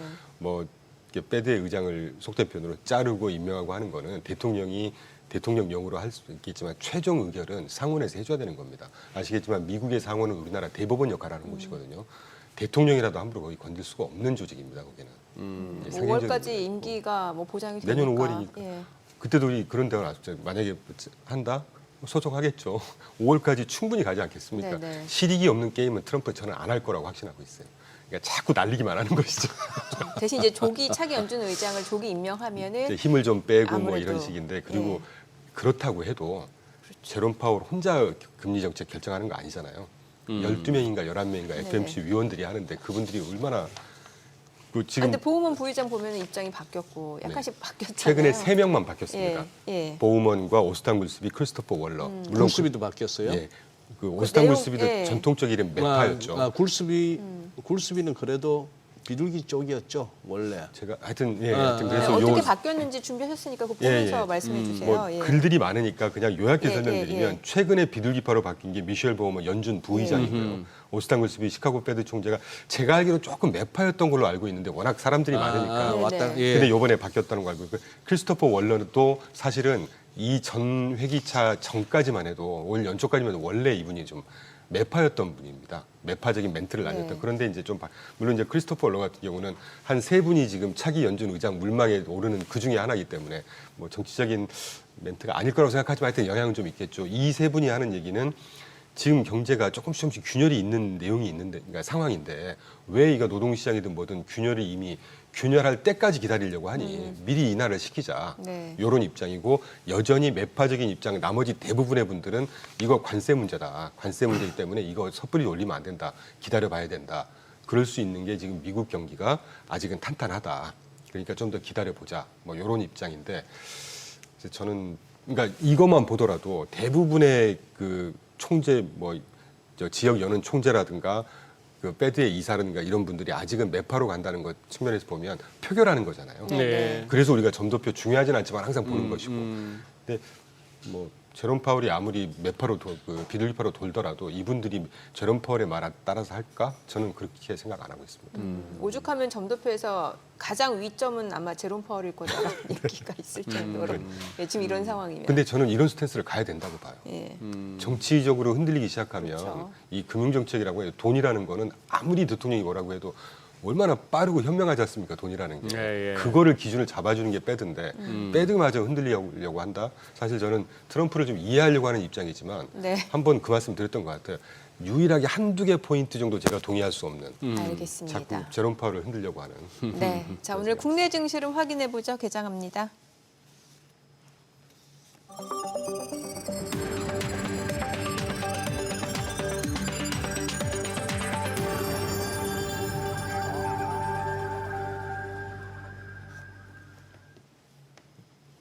네, 6월 30일 월요일 오늘 6월달 마지막 거래일이죠. 국내 증시 개장했습니다. 오늘 사실 지난주 후반부터 국내 증시 좀 숨고르기 국면에 접어든 모습이고 이 가운데 뉴욕 증시는 S&P 500, 나스닥 사상 최고치를 경신했습니다. 여러 가지 이슈가 있어요. 이번 주 관세와 관련된 이슈도 있고 감세. 이 가운데 오늘 국내 증시 쪽에서는 이제 외국인의 매매 포지션 좀 중요할 것 같습니다. 지난주 후반 들어서 외국인의 매도에 대해서 이제 반기말, 분기말 리밸런싱 차원에서 나온 거기 때문에 큰 우려할 필요 없다라는 시각이 좀 많았던 것 같은데요. 오늘 양시장 출발 지수부터 보겠습니다. 코스피가 0.5% 상승입니다. 3,073이고요. 코스닥도 0.2% 소폭 오름세입니다. 783이죠. 시가총액 상위 종목 시초가 보겠습니다. 삼성전자가 0.5% 올라갑니다. 지금 61,200원이고요. SK하이닉스 1.2% 상승 중입니다. 28만 7,000원이고요. 삼성 바이오로직스가 강보합권이고 LG 에너지솔루션이 1% 올라갑니다. 29만 1,500원. 두산 에너빌리티가 7% 강세입니다. 7만 400원이고요. 한화 에어로스페이스는 2.4% 하락합니다. 지금 86만 8,000원, 현대차가 0.2% 소폭 올라가고 있고요. KB금융이 떨어집니다. 11만 원, 삼성전자, 우선주 5만 800원이고요. 네이버는 보합이죠. 코스닥 시가총액 상위 종목 시초가도 보겠습니다. 알테오젠 오늘 0.9% 하락 흐름 이어집니다. 0.7% 내림세로 37만 7,500원이고요. 에코프로비엠은 2% 강세입니다. 10만 2,700원. HLB가 좀 떨어집니다. 4만 7,600원. 에코프로 1.8% 올라갑니다. 지금 4만 5,800원이고요. 레인보 로보틱스도 1% 오름세입니다. 28만 7,500원. 그리고 휴젤은 0.4% 하락이고요. 파마리서치도 떨어집니다. 펩트론이 7% 넘게 떨어지네요. 지금 18만 8,900원이고 리가캠바이오가 1.6% 하락으로 11만 5,100원 선 움직임 이어집니다. 클래시스 펩트론 낙폭이 좀 커지네요. 더 클래시스 6만 1,700원의 흐름 이어지고 있고요. 오늘 시장에서 특징을 보여주고 있는 섹터 종목 체크해 보겠습니다. 오늘은 앞서 보셨다시피 이제 2차 전지 쪽이 좀 반등을 보여주고 있는 상황이고 오늘 SK 이노베이션이 10% 급등을 합니다. 지금 10만 8,200원 선이고요. 그 밖에 LG 에너지솔루션, 삼성 SDI는 1% 이상 상승 보여주고 있습니다. 오늘 SK 이노베이션이 좀 많이 올라가고 있는 모습이고 그 밖에는 오늘 강관업체, 가스관 쪽 있죠. 스틸파이프 쪽 움직임이 좋습니다. 동양철관이 8% 이상 올라갑니다. 1,370원. 넥스틸도 6% 강세고요. 그리고 세아제강이 2.98% 올라갑니다. 그리고 지금 보시다시피 동양철관, 하이스틸, 넥스틸, 휴스틸, 세아제강 다 모두 올라가고요. 한국주철관은 0.7% 상승. 오늘 강관 섹터들 움직임이 좋습니다. 대동스틸, 신스틸 모두 2%, 1% 상승 흐름 보여주고 있는 상황이고요. 원전주 내에서는 이제 두산 에너빌리티 보셨죠? 7% 이상 올라가고 있고 비츠로테크도 5% 상승합니다. 10,000원 선을 넘어서고 있고요. 지금 한전기술도 1.6% 오름세고 G2파워, 우리기술 모두 1%, 4.7% 강세 흐름 보여주고 있습니다. BHI도 상승 흐름 보여주고 있고요. 전력 쪽도 좋습니다. 지금 전력 쪽 보게 되면요. 산이전기가 지금 6% 강세입니다. 89,400원 선이고요. 그 밖에 대한전선 3.4% 오름세, LS 일렉트릭도 3.5% 상승 중이고요. 일진전기도 1.7% 올라갑니다. 그리고 제일일렉트릭, 재룡전기, 대원전선 다 올라갑니다. 오늘 전력주도 흐름 좋습니다. 수급 상황 체크해 보도록 하겠습니다. 오늘 유가증권 시장에서는 지금 현재 개인 투자자가 175억 원 매수 우위고요. 외국인은 319억 원 순매도, 기관은 227억 원 매수 우위고요. 코스닥에서는 개인 투자자가 141억 원 순매수, 외국인과 기관은 각각 60억 원, 49억 원 매도 우위를 나타내고 있습니다. 오늘 외국인 선물에서 좀 사네요. 지금 1,800계약 넘게 순매수 보여주고 있고요. 환율 체크해 보도록 하겠습니다. 달론 환율입니다. 오늘 정규장 마감 대비로는 3원 60전 상승한 1,361원에 개장이 됐습니다. 오늘 보니까 시장이 또 호가 분위기 확실히 또 다르네요. 그러네요. 네. 예, 확실히. 그리고 좀 어쨌거나 오늘 기술적으로 말씀드리자면은 상당히 중요한 고비였는데 이걸 갖다가 잘 넘기네요. 그러니 지난 2월 24일 날 그때도 한번 진짜 갭 동반 해가지고 그때 우리가 한 3% 가까이 지수가 올랐는 그때 네. 이후로 캔들 한 4개 정도가 동동동 떠 있다가 오늘 만약에 갭 하락을 했더라면 즉 유럽이나 미국에서 안 좋고 오늘도 갭 하락을 했더라면은 기술적으로는 아주 안 좋은 신호가 나올 뻔했는데 과매수권에서 이걸 갖다 일단은 버텨내는 그런 양상이 돼가지고 지금 카카오 계통은 어때요?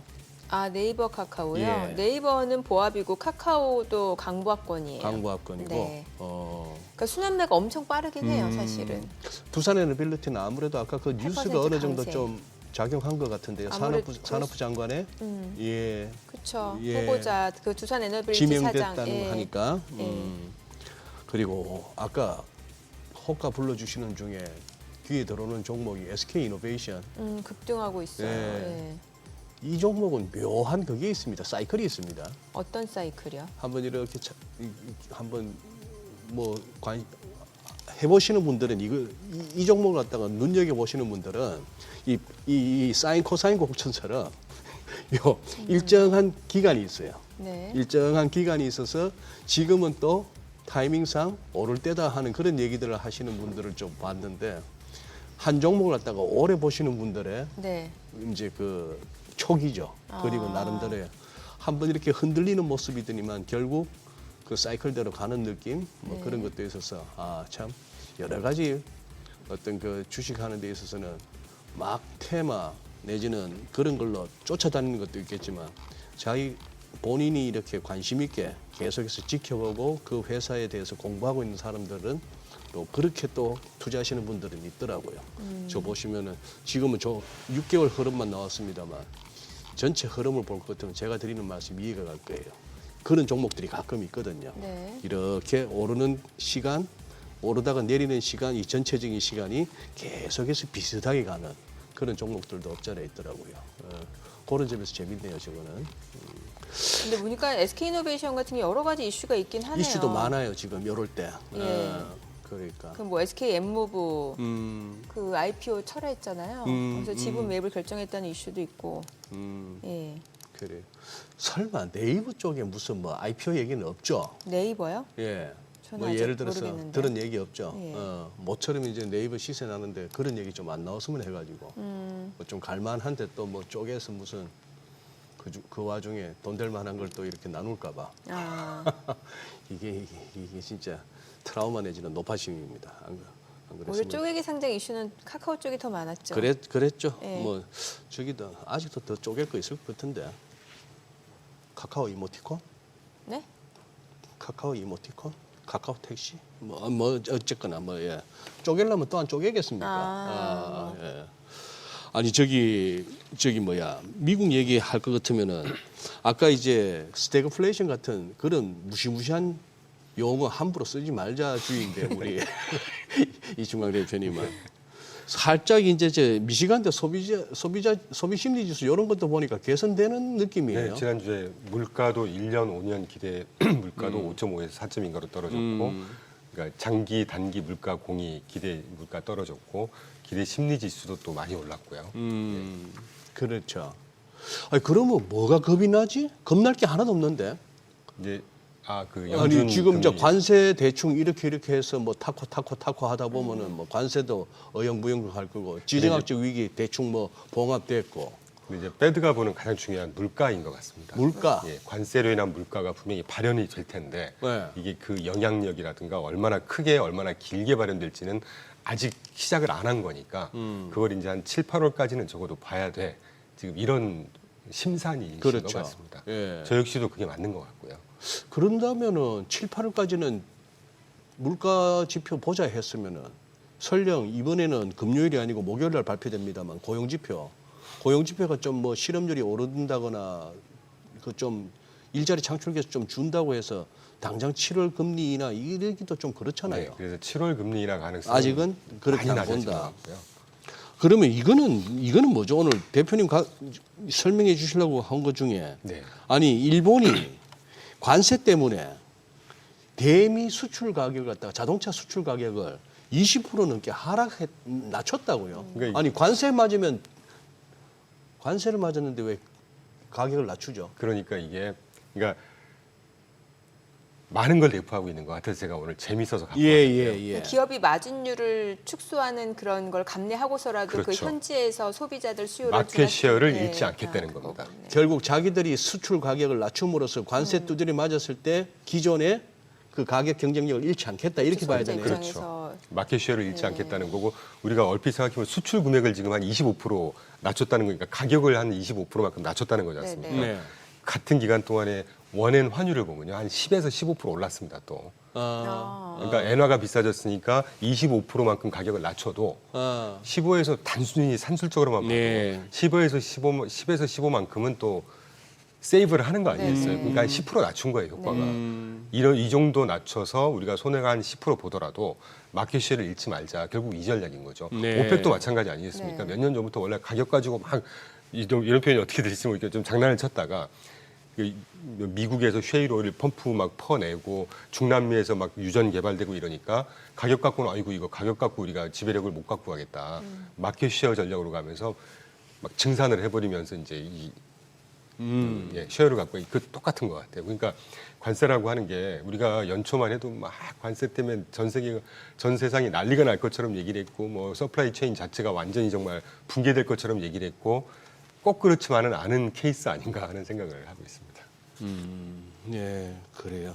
아니 지금 보면은 그 최근에 이제 뭐 마이크론 실적도 좋았고 지금 엔비디아도 사실 사상 최고치를 경신한 상황이고 AI 붐이 다시 이제 일어났다는 분석들 많이 나오기 때문에 이런 관련된 기업들 이제 숫자로 뒷받침된다는 얘기도 나오잖아요. 제가 앵커님 말씀에 절대 반하자는 게 아니고 예. 다시 재개된 게 아니라 아. 계속되고 있었는데 그렇죠. 관세 때문에 우리가 잠깐 잊고 있었던 것이죠. 잠깐 관심에서 잠깐 멀어져 예, 있었던 거죠. 기억나실지 모르겠습니다. 제가 가끔 이렇게 멘트 드리면서 네. AI는 여전히 계속되고 있다 이런 말씀 드렸던 거에 지나지 않은 것 같고 뭐 지난주 마이크론 정말 좋은 실적을 나타냈죠. 그 마이크론이라는 게 AI 관련한 대표 주자 딱 세 군데를 꼽으라고 한다면 엔비디아는 이미 뭐 왕국이 돼 버렸으니까 당연한 회사 그리고 이제 좀 그 맞춤형 반도체라든가 플랫폼 쪽에 강자로 떠오르고 있는 게 브로드컴 그리고 메모리 반도체 가장 핵심 이게 마이크론 아니겠습니까? 네. 브로드컴 괜찮았고 마이크론 괜찮았고 엔비디아 지난번에 괜찮았죠. 이 세 가지만 보더라도 특히 브로드컴 같은 데는 이제 뭐 데이터 센터 워낙 이쪽이 강자니까 그렇게 되면 이런 것들을 쭉 미뤄 짐작했을 때 AI 성장세는 계속 될 거고 또 가이던스를 이번에 마이크론이 굉장히 많이 뜬 게 또 가이던스가 굉장히 좋았단 말이죠. 지난번에 브로드컴은 2분기 가이던스가 조금 애매했었습니다. 네. 이런 거 보면 계속 주문이 밀려들고 수주가 되고 있고 이런 얘기 아니겠습니까? 그래서 AI는 계속 될 거다. 다만 이제까지 한 2년 동안 엔비디아가 거의 한 뭐 몇백 프로씩 올랐는데 그 정도의 상승세는 늘 제가 말씀드리고 있는 것이 이제 상승세는 조금 감속을 할 거다. 그 대신 그 뒤를 이어받을 주가가 많이 안 올랐다가 이제 폭발적으로 오르는 종목들을 찾는 게임이어야 되겠죠. 뭐 그 중에 이제 아까 제가 말씀드린 뭐 브로드컴, 마이크론 그다음에 뭐 여러 가지가 있겠죠. 예. 그래서 AI 성장세는 저는 뭐 얼마나 가속화될지 모르겠습니다. 네. 진짜 중요한 건 이 AI가 범용화되고 보편화될수록 우리가 일상 생활을 하거나 이 투자에도 마찬가지고 얼마나 효율적이 되고 얼마나 베니핏이 많을지는 저는 충분히 엔조이해도 된다고 생각하고 있습니다. 야, 그 와중에 지금 오늘 하나 기사가 보이는 게 작년에 최근 1년 동안에 엔비디아 내부자들이 10억 달러 네, 이상 10억 달러 정도. 팔았네요. 예. 그 중에서도 한 5억 불 정도 최근 한 달 사이에 한 5억 불을 팔았다. 그러니 다시 한 150불 건방 내지는 150불 건방으로 오니까 이거는 좀 덜죠. 그 사람들이 뭐 돈이 없어서 처분한 것 같지는 않고 연봉이 얼마일 텐데 자기들이 보기엔 이 정도에서 좀 덜어내자시키도 했다는 얘기인데 시장은 또 열고 계속 가려고 하고 있고. 사실 저게 또 미리 SEC에 허락 받고 하고 이러니까 미리 알려진 이슈. 미리 알려진 이슈. 였기 때문에 큰 충격은 없지 않았을까 하는 생각 정도 하고 있습니다. 네. 대표님은 사실 이제 국내 증시 쪽 커버는 딱히 안 하시잖아요. 네. 이제 미증시 쪽 위주로 하시잖아요. 어때요 지금? 왜냐면 올해 들어서 보면은 올해 우리나라 수익률이 굉장히 좋다 보니까 27%죠 지금. 예, 이제라도 이제 뭐 국내 증시 쪽으로 와야 된다 이런 분위기도 많았잖아요. 어떻게 보세요? 참 이런 질문 주실 때마다 참 이게 소신 발언을 해야 되는지 네. 욕을 못 소신 발언 해주세요. 네. 왜냐면 아직 또 미장에 계속 계신 분들 많으시거든요. 상승세가 꺾이진 않겠죠. 뭐 정부의 뭐 지원책 뭐 이런 것들이 막 기대가 되니까. 근데 27%입니다. 연초 이후에 지금. 네. 상반기에만 딱 27% 올랐어요. 네. 그것도 한 2달 만에 대통령 선거 있은 이후에 좀 급한 상승 아닌가. 그리고 환율도 저희는 이제 환율을 좀 주로 네. 보죠.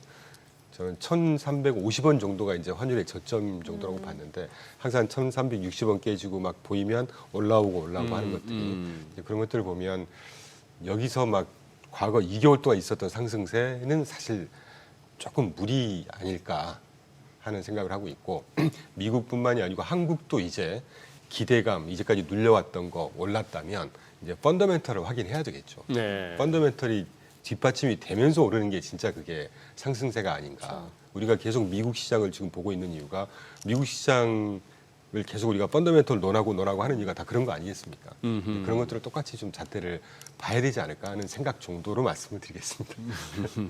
그래요. 예. 근데 우리 개인들도 어떻게 보면은 진짜 많이 요즘 보면 잘한다는 느낌이 드는 게 일방적으로만 사는 게 아니고 이게 지금 시세다 추세다 싶으면은 바짝 땡기고 또 이게 여기 왔다고 해서 거기서 무슨 뭐 불나방처럼 달려들기보다도 챙길 거 챙겨가면서 네, 그런 예, 패턴이 예. 보이는 것 같습니다. 확실히 저 동학 게임이 1기 때보다 2기가 훨씬 스마트해요. 느낌, 좀 받는 바람직한 느낌은. 방향이 아닌가. 응? 예. 네. 약간 이렇게 신용 그쪽 잔고 넣는 거 보니까 조금은 이제 비투 성격이 급하게 좀 이렇게 올라오는 그 부분은 약간 깨림칙하긴 합니다만. 늘 그랬으니까. 늘 그랬으니까. 아, 네, 여담이지만 저도 이제 많은 분들을 만나지 않습니까? 네. 사실 SBS 출연하는 거 보고 전화도 오시거든요. 그래요. 가입도 하시고 막 그러시는데 네네네. 그런 분들 지인분들께 얘기 들어보면 많이 달라진 게 네. 제가 이제 월급쟁이 할 때죠. 한 10년 전, 5년 예. 전만 해도 개인 투자자분들은 보통 PB분들한테 맡기거나 예. 저희 같은 운용사 사람들한테 뭐 이렇게 자문을 구하고 이러는데 최근에 이렇게 만나서 선후배분들 이렇게 얘기를 네. 보면 미국의 그 소매 판매가 말이야 노동 시장이 말이야 뭐 이런 것들을 언급을 많이 하세요. 저는 굉장히 뿌듯합니다. 그게. 네네. 그런 것들을 확인하고 해야 조금 더 히트레이셔도 높고 네. 이 포모라는 것도 없어지는 것이고 추세를 보게 되고 좀 길게 보게 되고 펀더멘탈을 중시하게 되고 이런 거 아닌가 하는 생각이 듭니다. 참 네. 바람직한 것 같아요. 알겠습니다. 예. 오늘 내용 여기까지 듣겠습니다. 고맙습니다. 예, 고맙습니다. 감사합니다. 네, 오늘 들으신 내용과 관련해서 더 다양한 정보 원하시는 분들 카카오톡 채널에서 머니를 검색하셔서 친구 추가하시기 바랍니다.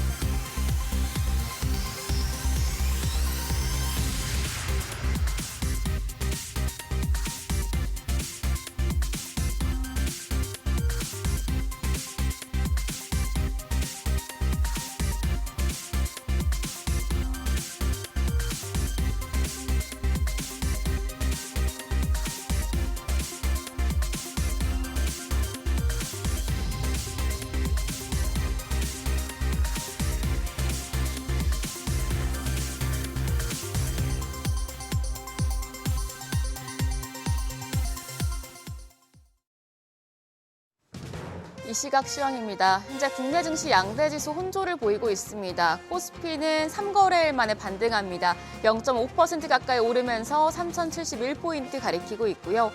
반면 코스닥 오늘도 0.3% 가까이 내려가면서 779포인트에서 움직임 나타내고 있습니다. 수급 상황 보시죠.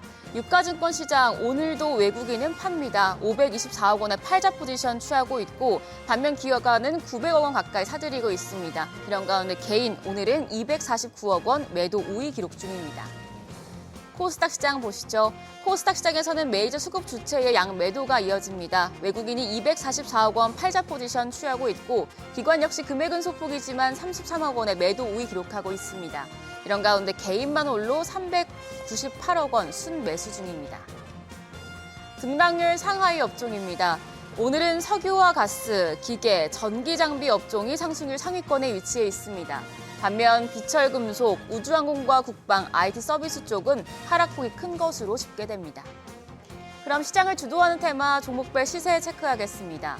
오늘도 원전 해체 관련주들이 상승세 이어가고 있습니다. 고리 1호기의 해체가 최종 결정되면서 약 500조 원에 달하는 세계 시장 진출의 밑거름으로 작용할 것이란 기대감이 높아진 상황입니다. 특히 두산에너빌리티 같은 경우에는 김정관 두산에너빌리티 사장이 신임 산업통상자원부 장관 후보자로 지명이 되면서 관련주가 주목받고 있는데요. 두산에너빌리티가 5.47% 오름세로 거래가 69,400원이고요.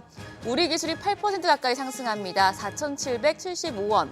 BHI가 2.57%, S&W도 2.84% 강세 보여주고 있고 비츠로테크까지도 1.35% 오름세 기록 중입니다. 그리고 관관 업체들도 강세 보여주고 있습니다. 여한구 산업통상자원부 통상교섭본부장이 미국이 한국의 알래스카 액화 천연가스 LNG 프로젝트 참여를 공식 요청했다고 밝히자 해당 프로젝트와 관련해서 관관 업체들이 주목받고 있는 건데요. 관련주 내에서는 동양철관 오늘 10% 가까이 올라갑니다. 거래가 1,394원. 넥스틸이 3%대 강세로 13,720원대 거래되고 있고요. 하이스틸이 2.8% 오름세로 3,930원. 세아제강도 1.83% 상승 중입니다. 거래가 15만 500원으로 집계되고 있습니다. 더불어 휴스틸까지도 1.62% 오름세 기록 중입니다. 로봇주도 좋은 흐름 보여줍니다. 젠슨왕 엔비디아 최고 경영자가 연례 주주총회에서 AI에 이은 미래 비전으로 로보틱스를 재차 지목하며 장기적인 성장을 다짐하자 관련주들이 움직이고 있습니다. 특히 오늘 E&M 같은 경우에는 지금 상한가 근접할 정도로 시세 분출하고 있습니다. 26.1% 급등하며 거래가 22,080원으로 집계되고 있고요. 그 밖에 KNRN 시스템이 7.14% 오름세로 9,900원, 휴림로봇이 11% 급등하며 거래가 3,475원 나타내고 있습니다. 더불어 두산도 3.53%, 3.7% 가까이 상승 중입니다. 67만 5천 원에 거래되고 있고요. 두산 로보틱스까지도 2% 가까운 상승세 보여줍니다. 거래가는 67,300원입니다. 마지막으로 코로나19 관련주들 전 거래 시간외 거래에 이어서 오름세입니다. 특히 신풍제약 같은 경우에는 7거래일 만에 반등입니다. 유행성 RNA 바이러스 감염 질환의 예방과 치료용 약제약적 조성물에 대한 특허권을 취득했다는 소식에 영향받고 있는데요. 현재 16.2% 급등하며 거래가는 15,030원으로 집계되고요. 앞타바이오가 9.5% 강세로 8,300원, 유틸렉스가 4.4% 강세입니다. 2,235원에 거래됩니다.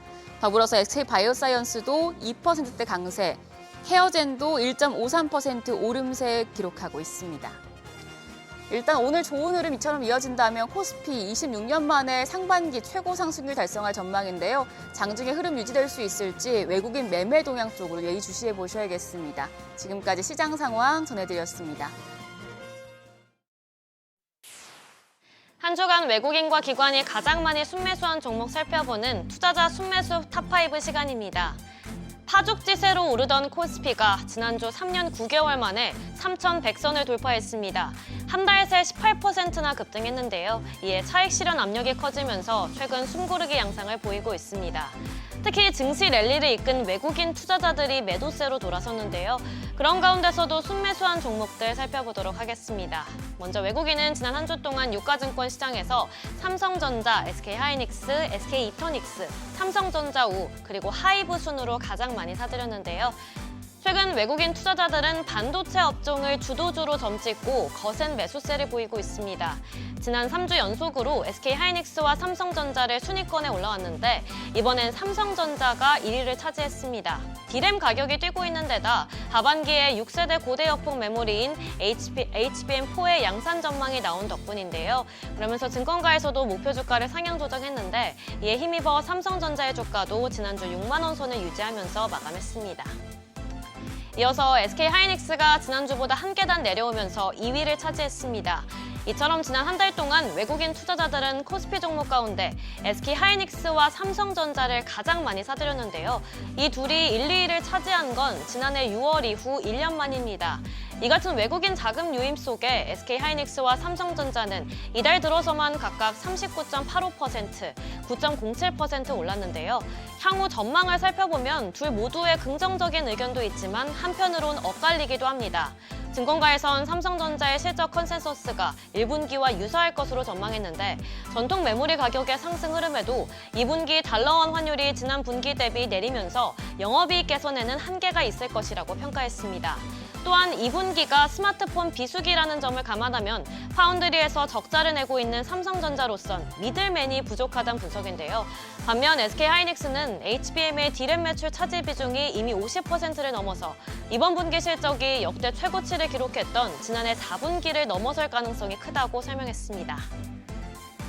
코스닥 시장도 살펴볼까요? 그간 제약바이오에 치중했던 포트폴리오가 다변화된 모습인데요. 외국인은 D&D 파마텍, 실리콘2, 리가켄바이오, SM, 그리고 루니순으로 가장 많이 사들였습니다.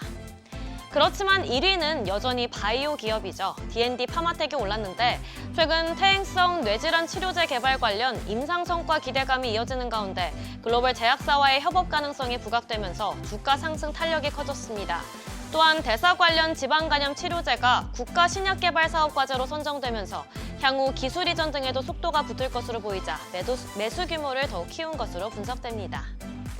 이어서 기관 움직임도 짚어보겠습니다. 유가증권 시장에서 기관은 한국전력, 미래에셋증권, 네이버, HD현대미포, 그리고 LG순으로 강한 매수세를 보였는데요. 그 가운데 1위를 차지한 건 한국전력입니다. 원자력 발전 사업 수주 기대감에 지난주 연일 신고가를 갈아치웠는데요. 한국전력의 100% 자회사인 한국수력 원자력을 통해 원전 사업에서 수혜를 볼 수 있다는 분석이 나온 영향으로 풀이됩니다. 만약 팀코리아 경쟁력이 유지된다면 원전 분야에서 연간 20조 원 이상의 수주가 가능할 것으로 전망했는데요. 또 더불어서 중동전쟁 휴전으로 유가가 대폭 안정된 것도 호재였는데 연료비 조정 단가 동결 모멘텀도 함께 작용하면서 주가 급등으로 이어졌다는 분석입니다. 마지막으로 기관은 코스닥 시장에서 파마리서치, 비올, 알테오젠, ENF 테크놀로지, 마지막으로 리파인 순으로 매수 우위를 보였는데요. 1위엔 파마리서치가 올랐는데 외국인들은 차익 실현에 나선 것과 달리 기관은 미주란과 콘주란 등 피부 및 관절 재생 제품의 성장성과 실적 기대를 바탕으로 지속적인 매수에 나서고 있습니다. 한편 파마리서치는 최근 인적 분할을 발표했는데요. 이후 주가가 급락하는 등 주주들의 반발이 거센데 이에 따라 시장 안팎에선 파마리서치가 향후 중복 상장 디스카운트를 비롯한 주주들의 우려를 어떻게 해소하는지가 분수령이 될 것으로 보고 있습니다. 지금까지 투자자 순매수 탑5 전해드렸습니다.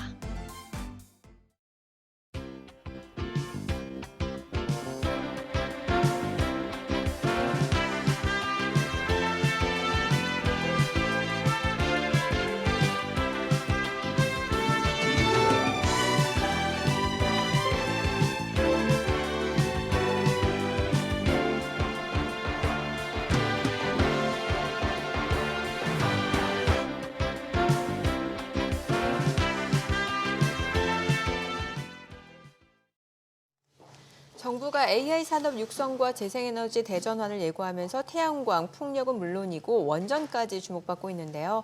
게다가 국내 배터리 기업들은 ESS 배터리 시장으로 전략도 바꿨다고 하죠. 관련 산업 짚어보면서 모멘텀까지 알아보겠습니다. 네, 도움 말씀 주시기 위해서 유진투자증권 리스센터 한병화 이사 나와 계십니다. 어서 어서 오세요. 오세요, 이사님. 오랜만에 나오셨습니다. 네. 예. 그래요. 이쪽 이제 신재생 쪽은 우리 한 이사님이 꾸준하게 이제 리서치 해오신 분야인데 이제 정부에서 이제 신재생 에너지 이제 확대 정책 어느 정도 이제 신정부의 정책은 이쪽일 거라는 것은 어느 정도 다 알고 있던 내용이었고 이제 속도가 문제인데요. 자, 관련주들 이제 주목받고 있습니다. 태양광 또 해상 풍력 뭐 이렇게 되겠는데 지금 이쪽으로 얼마나 더 설치가 더 필요합니까? 우리 국내에서. 국내 재생에너지 설치량이 지금 연간 한 3기가와트 정도밖에 안 됩니다. 근데 지난 정부에서 윤석열 정부에서 만들어 놓은 목표를 달성하기 위해서 연평균 한 6에서 7기가 정도가 설치가 돼야 되거든요. 앞으로. 연평균. 네네. 그러니까 근데 그렇게 해도 우리가 유엔에다가 제출한 국가 탄소 감축 목표, 온실가스 감축 목표를 달성하는데 한참 부족해요. 네. 그래서 지금 정부에서는 연간 설치량을 한 10기가 정도 와트까지는 올려야지 좀 우리가 국제적인 표준을 따라갈 수 있다. 그러니까는 현 시장보다 한 3배 정도 커져야 된다는 거죠. 시장 크기가. 지금보다는 3배 정도는 3배 정도는 됩니다. 커져야 네, 된다. 네. 아, 네. 지금 뭐 AI 산업 육성을 위해서는 이제 전력 수요 확충도 필수적인데 이제 그러면서 앞서서 이제 뭐 소형 모듈 원전 이게 굉장히 좀 주목을 받았는데 하나의 대안이 좀 될 수 있다라고 보시나요? 그거는 지금 이제 막 그 개발을 진행 중인 네. 사항들이고요. 우리나라에서도 우리 독자적인 모델을 개발하려면 2030년이 넘어야 됩니다. 그러니까 다음 정부 얘기라는 거죠. 그러니까 뭐 R&D나 이런 투자는 할 수가 있겠지만 대형 원전은 우리나라에서도 한 10년 걸리고 그다음에 SMR도 다음 정부는 돼야지 완성이 될 거기 때문에 사실은 지금 당장 이런 것들은 대안이 되긴 좀 어렵고 현 정부 내에서는 네. 그래서 사실은 뭐 현실적으로는 재생에너지를 빠르게 확대하는 방안 그 방안 밖에는 뭐 현실적인 대안은 별로 없는 상황입니다. 현재로서는. 그래요. 네. 근데 지금 요 신재생 에너지 확대 얘기 나오다 보면 이제 아리백 이 용어가 또 등장합니다. 네. 이제 기업들의 자발적인 재생 에너지 사용을 촉진하다. 뭐 이런 제도로 대체로 알고 있는데 한번 한 이사님 요 아리백 요거 한번 우리 시청자분들 위해서 뭐 저도 마찬가지입니다만 한번 좀 구체적으로 한번 설명 한번 해주시고 현 상황도 한번 짚어주시죠. 아리백은 기업들이 자기가 필요로 한 전력을 100% 이제 재생에너지로만 조달하겠다. 100%. 100% 재생에너지입니다. 그래서 이게 이제 이거는 뭐 누가 어떤 강제적인 규정이 아니고요. 기업들이 자발적으로 그렇게 요청한 기업들입니다. 그러니까 우리나라에 지금 한 37개의 대기업이 아리백에 이미 가입을 한 상태이고요. 뭐 기업들마다 목표 시점은 다들 좀 다르나 전 세계적으로 한 뭐 지금 450개 가량 기업들이 글로벌 우리가 아는 뭐 빅텍들을 비롯해서 대부분의 대기업들이 이제 가입이 돼 있거든요. 근데 이제 불행히도 우리나라의 아리백 기업 달성률을 지금 이제 차트에 보시면 작년 말 기준으로 12%밖에 되질 않습니다. 글로벌 전체에 가입한 대기업들이 42%가 평균 달성률이거든요. 그러니까 우리는 아리백에서 굉장히 뒤처져 있는 거죠. 뒤처져 있고 그건 뭐 그럴 수밖에 없는 게 우리나라가 OECD 국가들 중에서 재생에너지 설치 비중이 그 전력 비중이 꼴찌인 국가입니다. 그러다 보니까 이제 아리백을 달성하는 게 세계적으로 가장 어려운 국가이죠. 근데 아리백을 달성하지 못하면 어떻게 되느냐? 법적으로 뭐 이렇게 퍼니시하는 그런 제도는 아닙니다. 아닌데 이제 예를 들면 이런 거죠. 애플과 같은 기업은 2030년까지 애플은 이미 자체적인 아리백은 다 달성을 했고요. 자기한테 납품하는 기업들도 아리백을 하는 것을 확정을 해서 지금 시행을 하고 있는 중이에요. 근데 이제 애플뿐만 아니라 대부분의 다른 기업들도 뭐 일부 뭐 BMW 같은 자동차 기업들 뭐 이런 기업들도 지금 이런 제도를 시행을 하고 있기 때문에 우리나라에서 그들한테 납품을 하는 기업들, 삼성전자 비롯해서 우리나라 많은 대기업들이 재생에너지를 확대해야 된다는 지금 명제하에 굉장히 고통스러운 단계에 있는 거죠. 그런데 현실적으로 재생에너지로만 전력을 다 충당한다 그 얘기잖아요. 그 쉽지 않아 보이는데. 그거는 이제 옛날 얘기입니다. 지금은 그래요? 지금은 단가가 워낙 많이 싸졌고요. 풍력, 태양광의 단가가 모든 발전원 대비 뭐 석탄, 뭐 천연가스, 원전 대비해서 워낙 많이 낮은 상태이고 이것의 이제 가널성이 문제잖아요.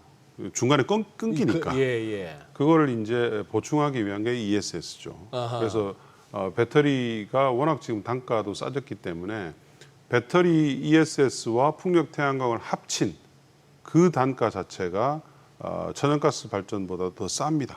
그래요. 원전보다는 월등히 싸고요. 그렇기 때문에 사실은 지금은 이제는 재생에너지의 허들이 어떤 뭘 하는 데서 좀 어렵다 이런 것들이 통용이 되는 지금 시대가 아니죠. 그래요. 그렇기 때문에 많은 유럽의 국가들은 지금 재생에너지 비중이 이미 50% 넘잖아요. 그러니까 우리나라 10%도 안 된단 말이죠.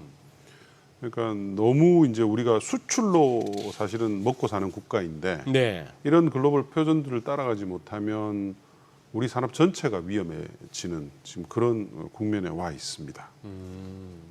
생각보다 이 아리백 이게 그냥 구호가 아니네요. 구호가 아니죠. 예. 네. 자발적인 그 규제이기 때문에 더 이게 힘듭니다. 예.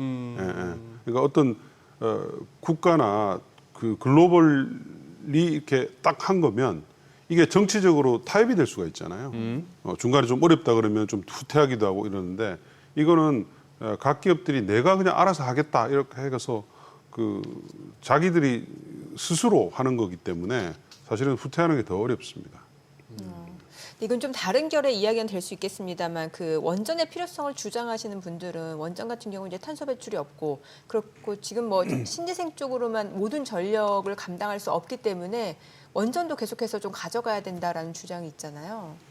그러다 보니까 소형 모듈 원전까지 그거는 이제 그러니까 한 15년, 20년 전 얘기입니다. 그럼 신재생으로 다 커버가 가능? 그럼요. 예, 그러니까 거예요? 그 원전은 일단 원전이 해결해야 될 문제는 코스트입니다. 코스트.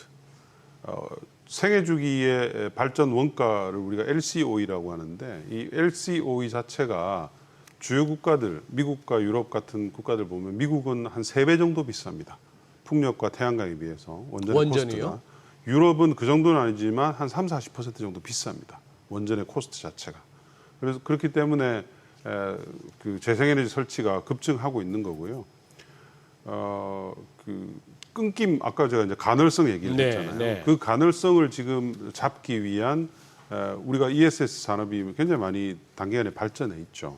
그래서 그런 것들은 이제는 그 재생에너지가 허들이라고 볼 수가 없고요. 전 세계 작년에 신규 발전 설비의 거의 90%가 풍력 태양광이었습니다. 네, 거의 한 600기가 이상, 그러니까 개인들이 설치한 태양광 수요까지 다 카운팅을 하게 되면 600기가 이상의 풍력 태양광이 설치됐거든요. 네. 근데 원전은 작년도에 순증분이 2기가가 설치가 됐습니다. 네, 그러니까 지금 원전에 대해서 굉장히 많은 기대들이 많이 있는데 현실이 그렇다는 거죠. 현실이. 그거는 이제 싸고 단기간에 질 수가 있기 때문에 그렇습니다. 그러니까 AI 데이터 센터에 대한 얘기를 계속 많이들 하시는데 AI 데이터 센터를 건설하는 사업자들 입장에서 원전이 건설되기 될 때까지 10년을 기다릴 수가 있습니까? 10년이면 모든 것들이 다 해결문이 끝날 건데요. 그래서 이제 최근에 IEA에 그 보고서가 나온 게 있죠. 보고서를 찾아보시면 데이터 센터용 전력 수요를 위해서 향후 2035년까지 들어오는 발전원을 갖다가 추정치를 해놨어요. 네. 네, 재생에너지하고 ESS를 합친 게 거의 80%입니다. 원전은 한 6% 정도밖에 되질 않죠. 그래서 우리나라에 지금 원전과 관련된 여러 가지 종목들이 이제 굉장히 많이 레이팅하고 여러 가지 특히 이제 우리나라의 투자가들이 미국 시장에 이제 있는 SMR 관련주들을 굉장히 주가를 많이 사면서 글로벌리 어쨌든 원전주가 좋습니다만은 현실은 어쨌든 그렇습니다. 너무 오래 걸리고 비싸다는 것이 원전의 근본적인 문제점인데 지금 일어나고 있는 전력 수요가 이런 문제점을 해결할 수가 없다는 거죠. 이거는 어떤 그 기술적으로 해결되는 문제들이거든요. 야, 우리 여의도에서 어떤 업종이나 종목 이걸 갖다가 하시는 애널리스트 중에 우리 한병화 이사만큼 욕먹은 사람이 있겠나 싶은데 지금 굉장히 중요한 얘기를 하시는 거예요. 네. 중요한 얘기를 하시는 게 오늘도 어떤 저 대표이사가 이제 산업부 장관으로 지명되었다는 뉴스 재료에 네. 또 이렇게 띄고 있는 두산 에너빌리티. 네. 이번 이 랠리에서 엄청난 관심과 또 이렇게 많이 들어가 있는 종목입니다. 지금 이 얘기는 뭘 지금 데자뷰를 이렇게 갖고 오나 하면은 2차 전지에 우리가 2021년 그때 21년 그때 막 광분할 때 한의사님은 엄청난 워닝을 주셨어요. 네. 그러면서 욕이란 욕은 다 먹었고 뭐 밤길 조심해라 소리까지 들었고. 네. 자, 근데 지금 약간 원전에 대해서 조금 다시 한번 생각해 봐야 될 그런 어떤 멘트를 던지셨네요. 이거는 근데 저만 가지고 있는 특별한 그 견해가 아니에요. 아니고 글로벌리 보면 원전 산업은 지난 20년 동안 굉장히 쇠퇴를 했습니다. 이제는 이 원전 산업이 다시 붐업을 하기 위해서는 거쳐야 될 과정이 너무 많아요. 그래요. 인력들이 일단 없어졌어요. 밸류체인 자체가 미국과 유럽은 완전히 쇠락을 해서 메이저 기업들 2개가 다 부도가 났잖아요. 웨스팅하우스도 부도가 나서 사모펀드에 넘어갔고 프랑스의 아레바도 부도가 나서 국영기업한테 넘어갔고 그 정도로 쇠락을 했었거든요. 근데 이제 이거를 최근에 이제 트럼프가 나서서 부흥을 하겠다는 행정명령을 여러 가지를 하고 있지만 사람이 없잖아요. 우리만 그나마 이제 살아 있는 거고 그래서 이제 우리 두산 에너빌리티가 글로벌 원전 산업이 이렇게 활성화되면 우리가 곳곳에 수출을 해서 잘할 수 있겠다.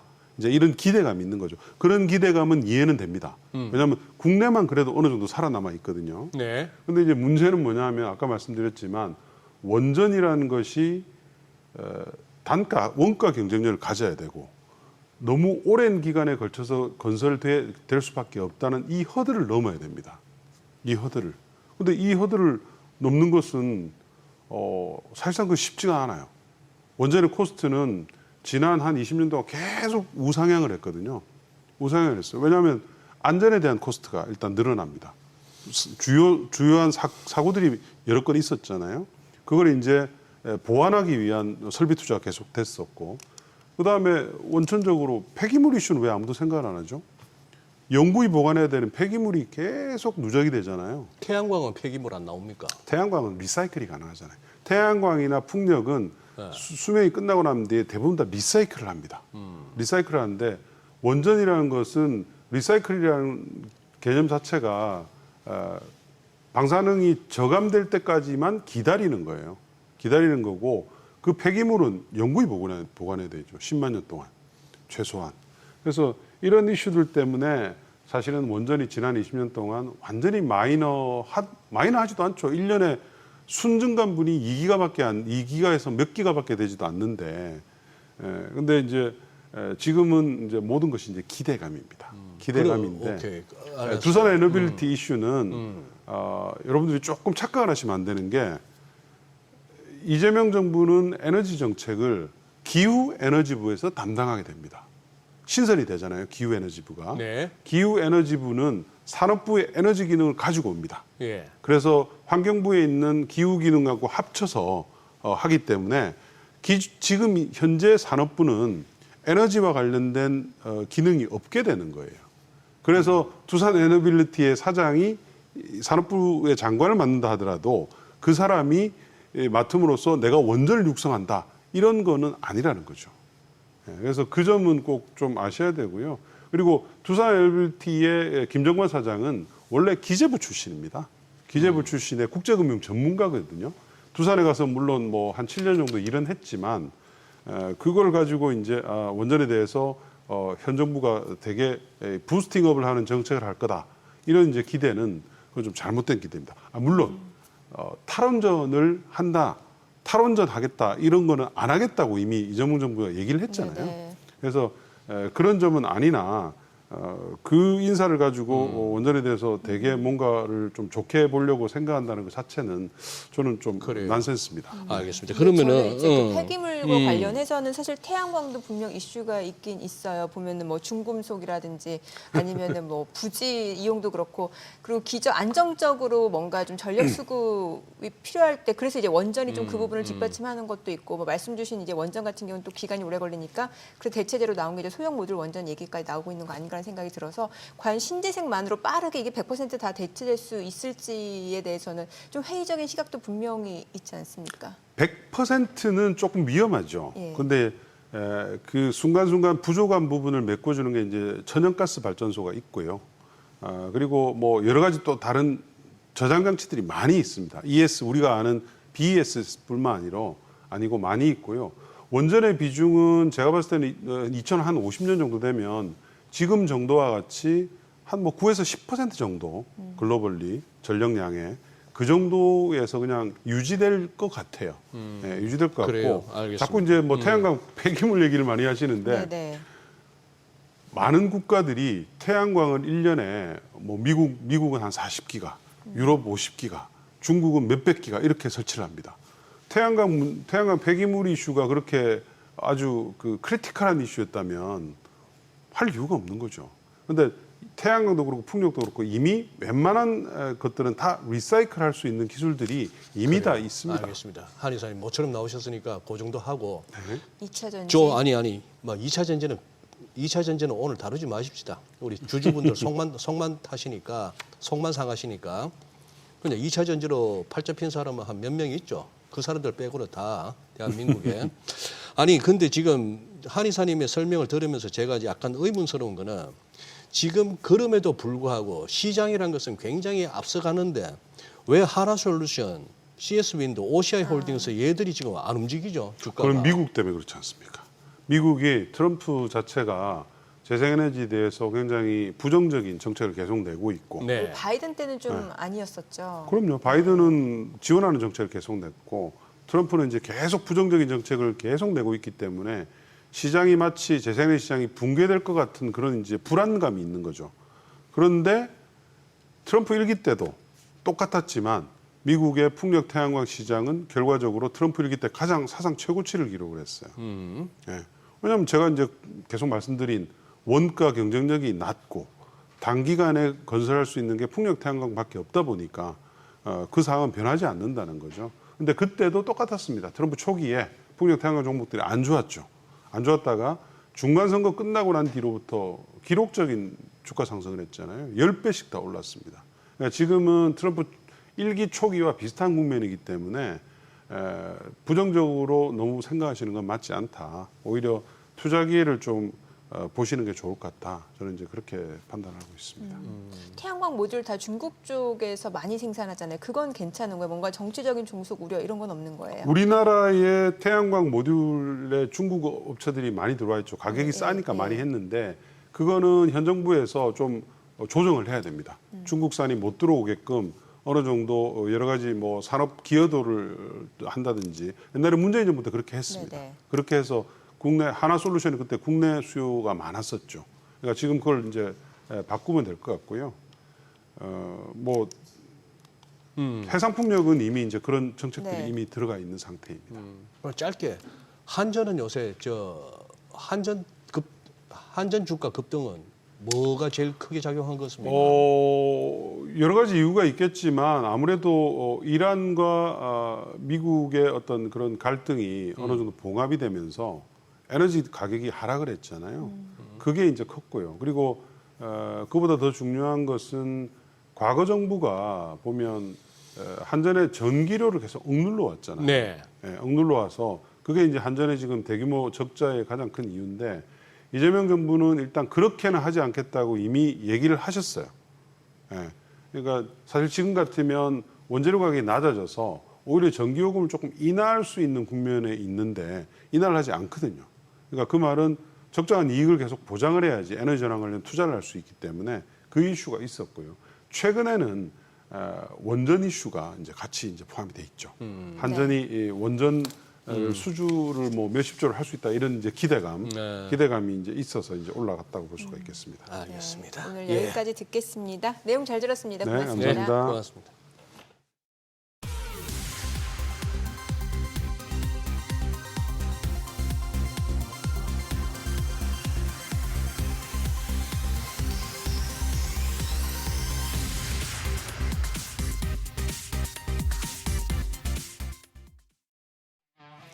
네, 오늘 다시 대형주 위주로 또 상승을 나타내고 있는 모습이고 또 외국에 보니까 선물에서 많이 사네요. 다시. 네, 예. 그러다 보니까 또 기관들이 프로그램 매수가 들어오니까 그러다 보니 대형주들 위주로 오를 수밖에 없는 장이 됐네요. 네. 저희 방송 중에 전해드린 내용과 관련해서 모든 투자 판단의 책임은 투자자분들께 있다는 점 알려드립니다. 네, 세상의 모든 돈 되는 정보 머니쇼. 오늘은 여기서 인사드리겠습니다. 여러분의 모든 경제 SBS 비지가 함께하겠습니다. 저희는 내일 오전 8시에 찾아뵙겠습니다. 고맙습니다.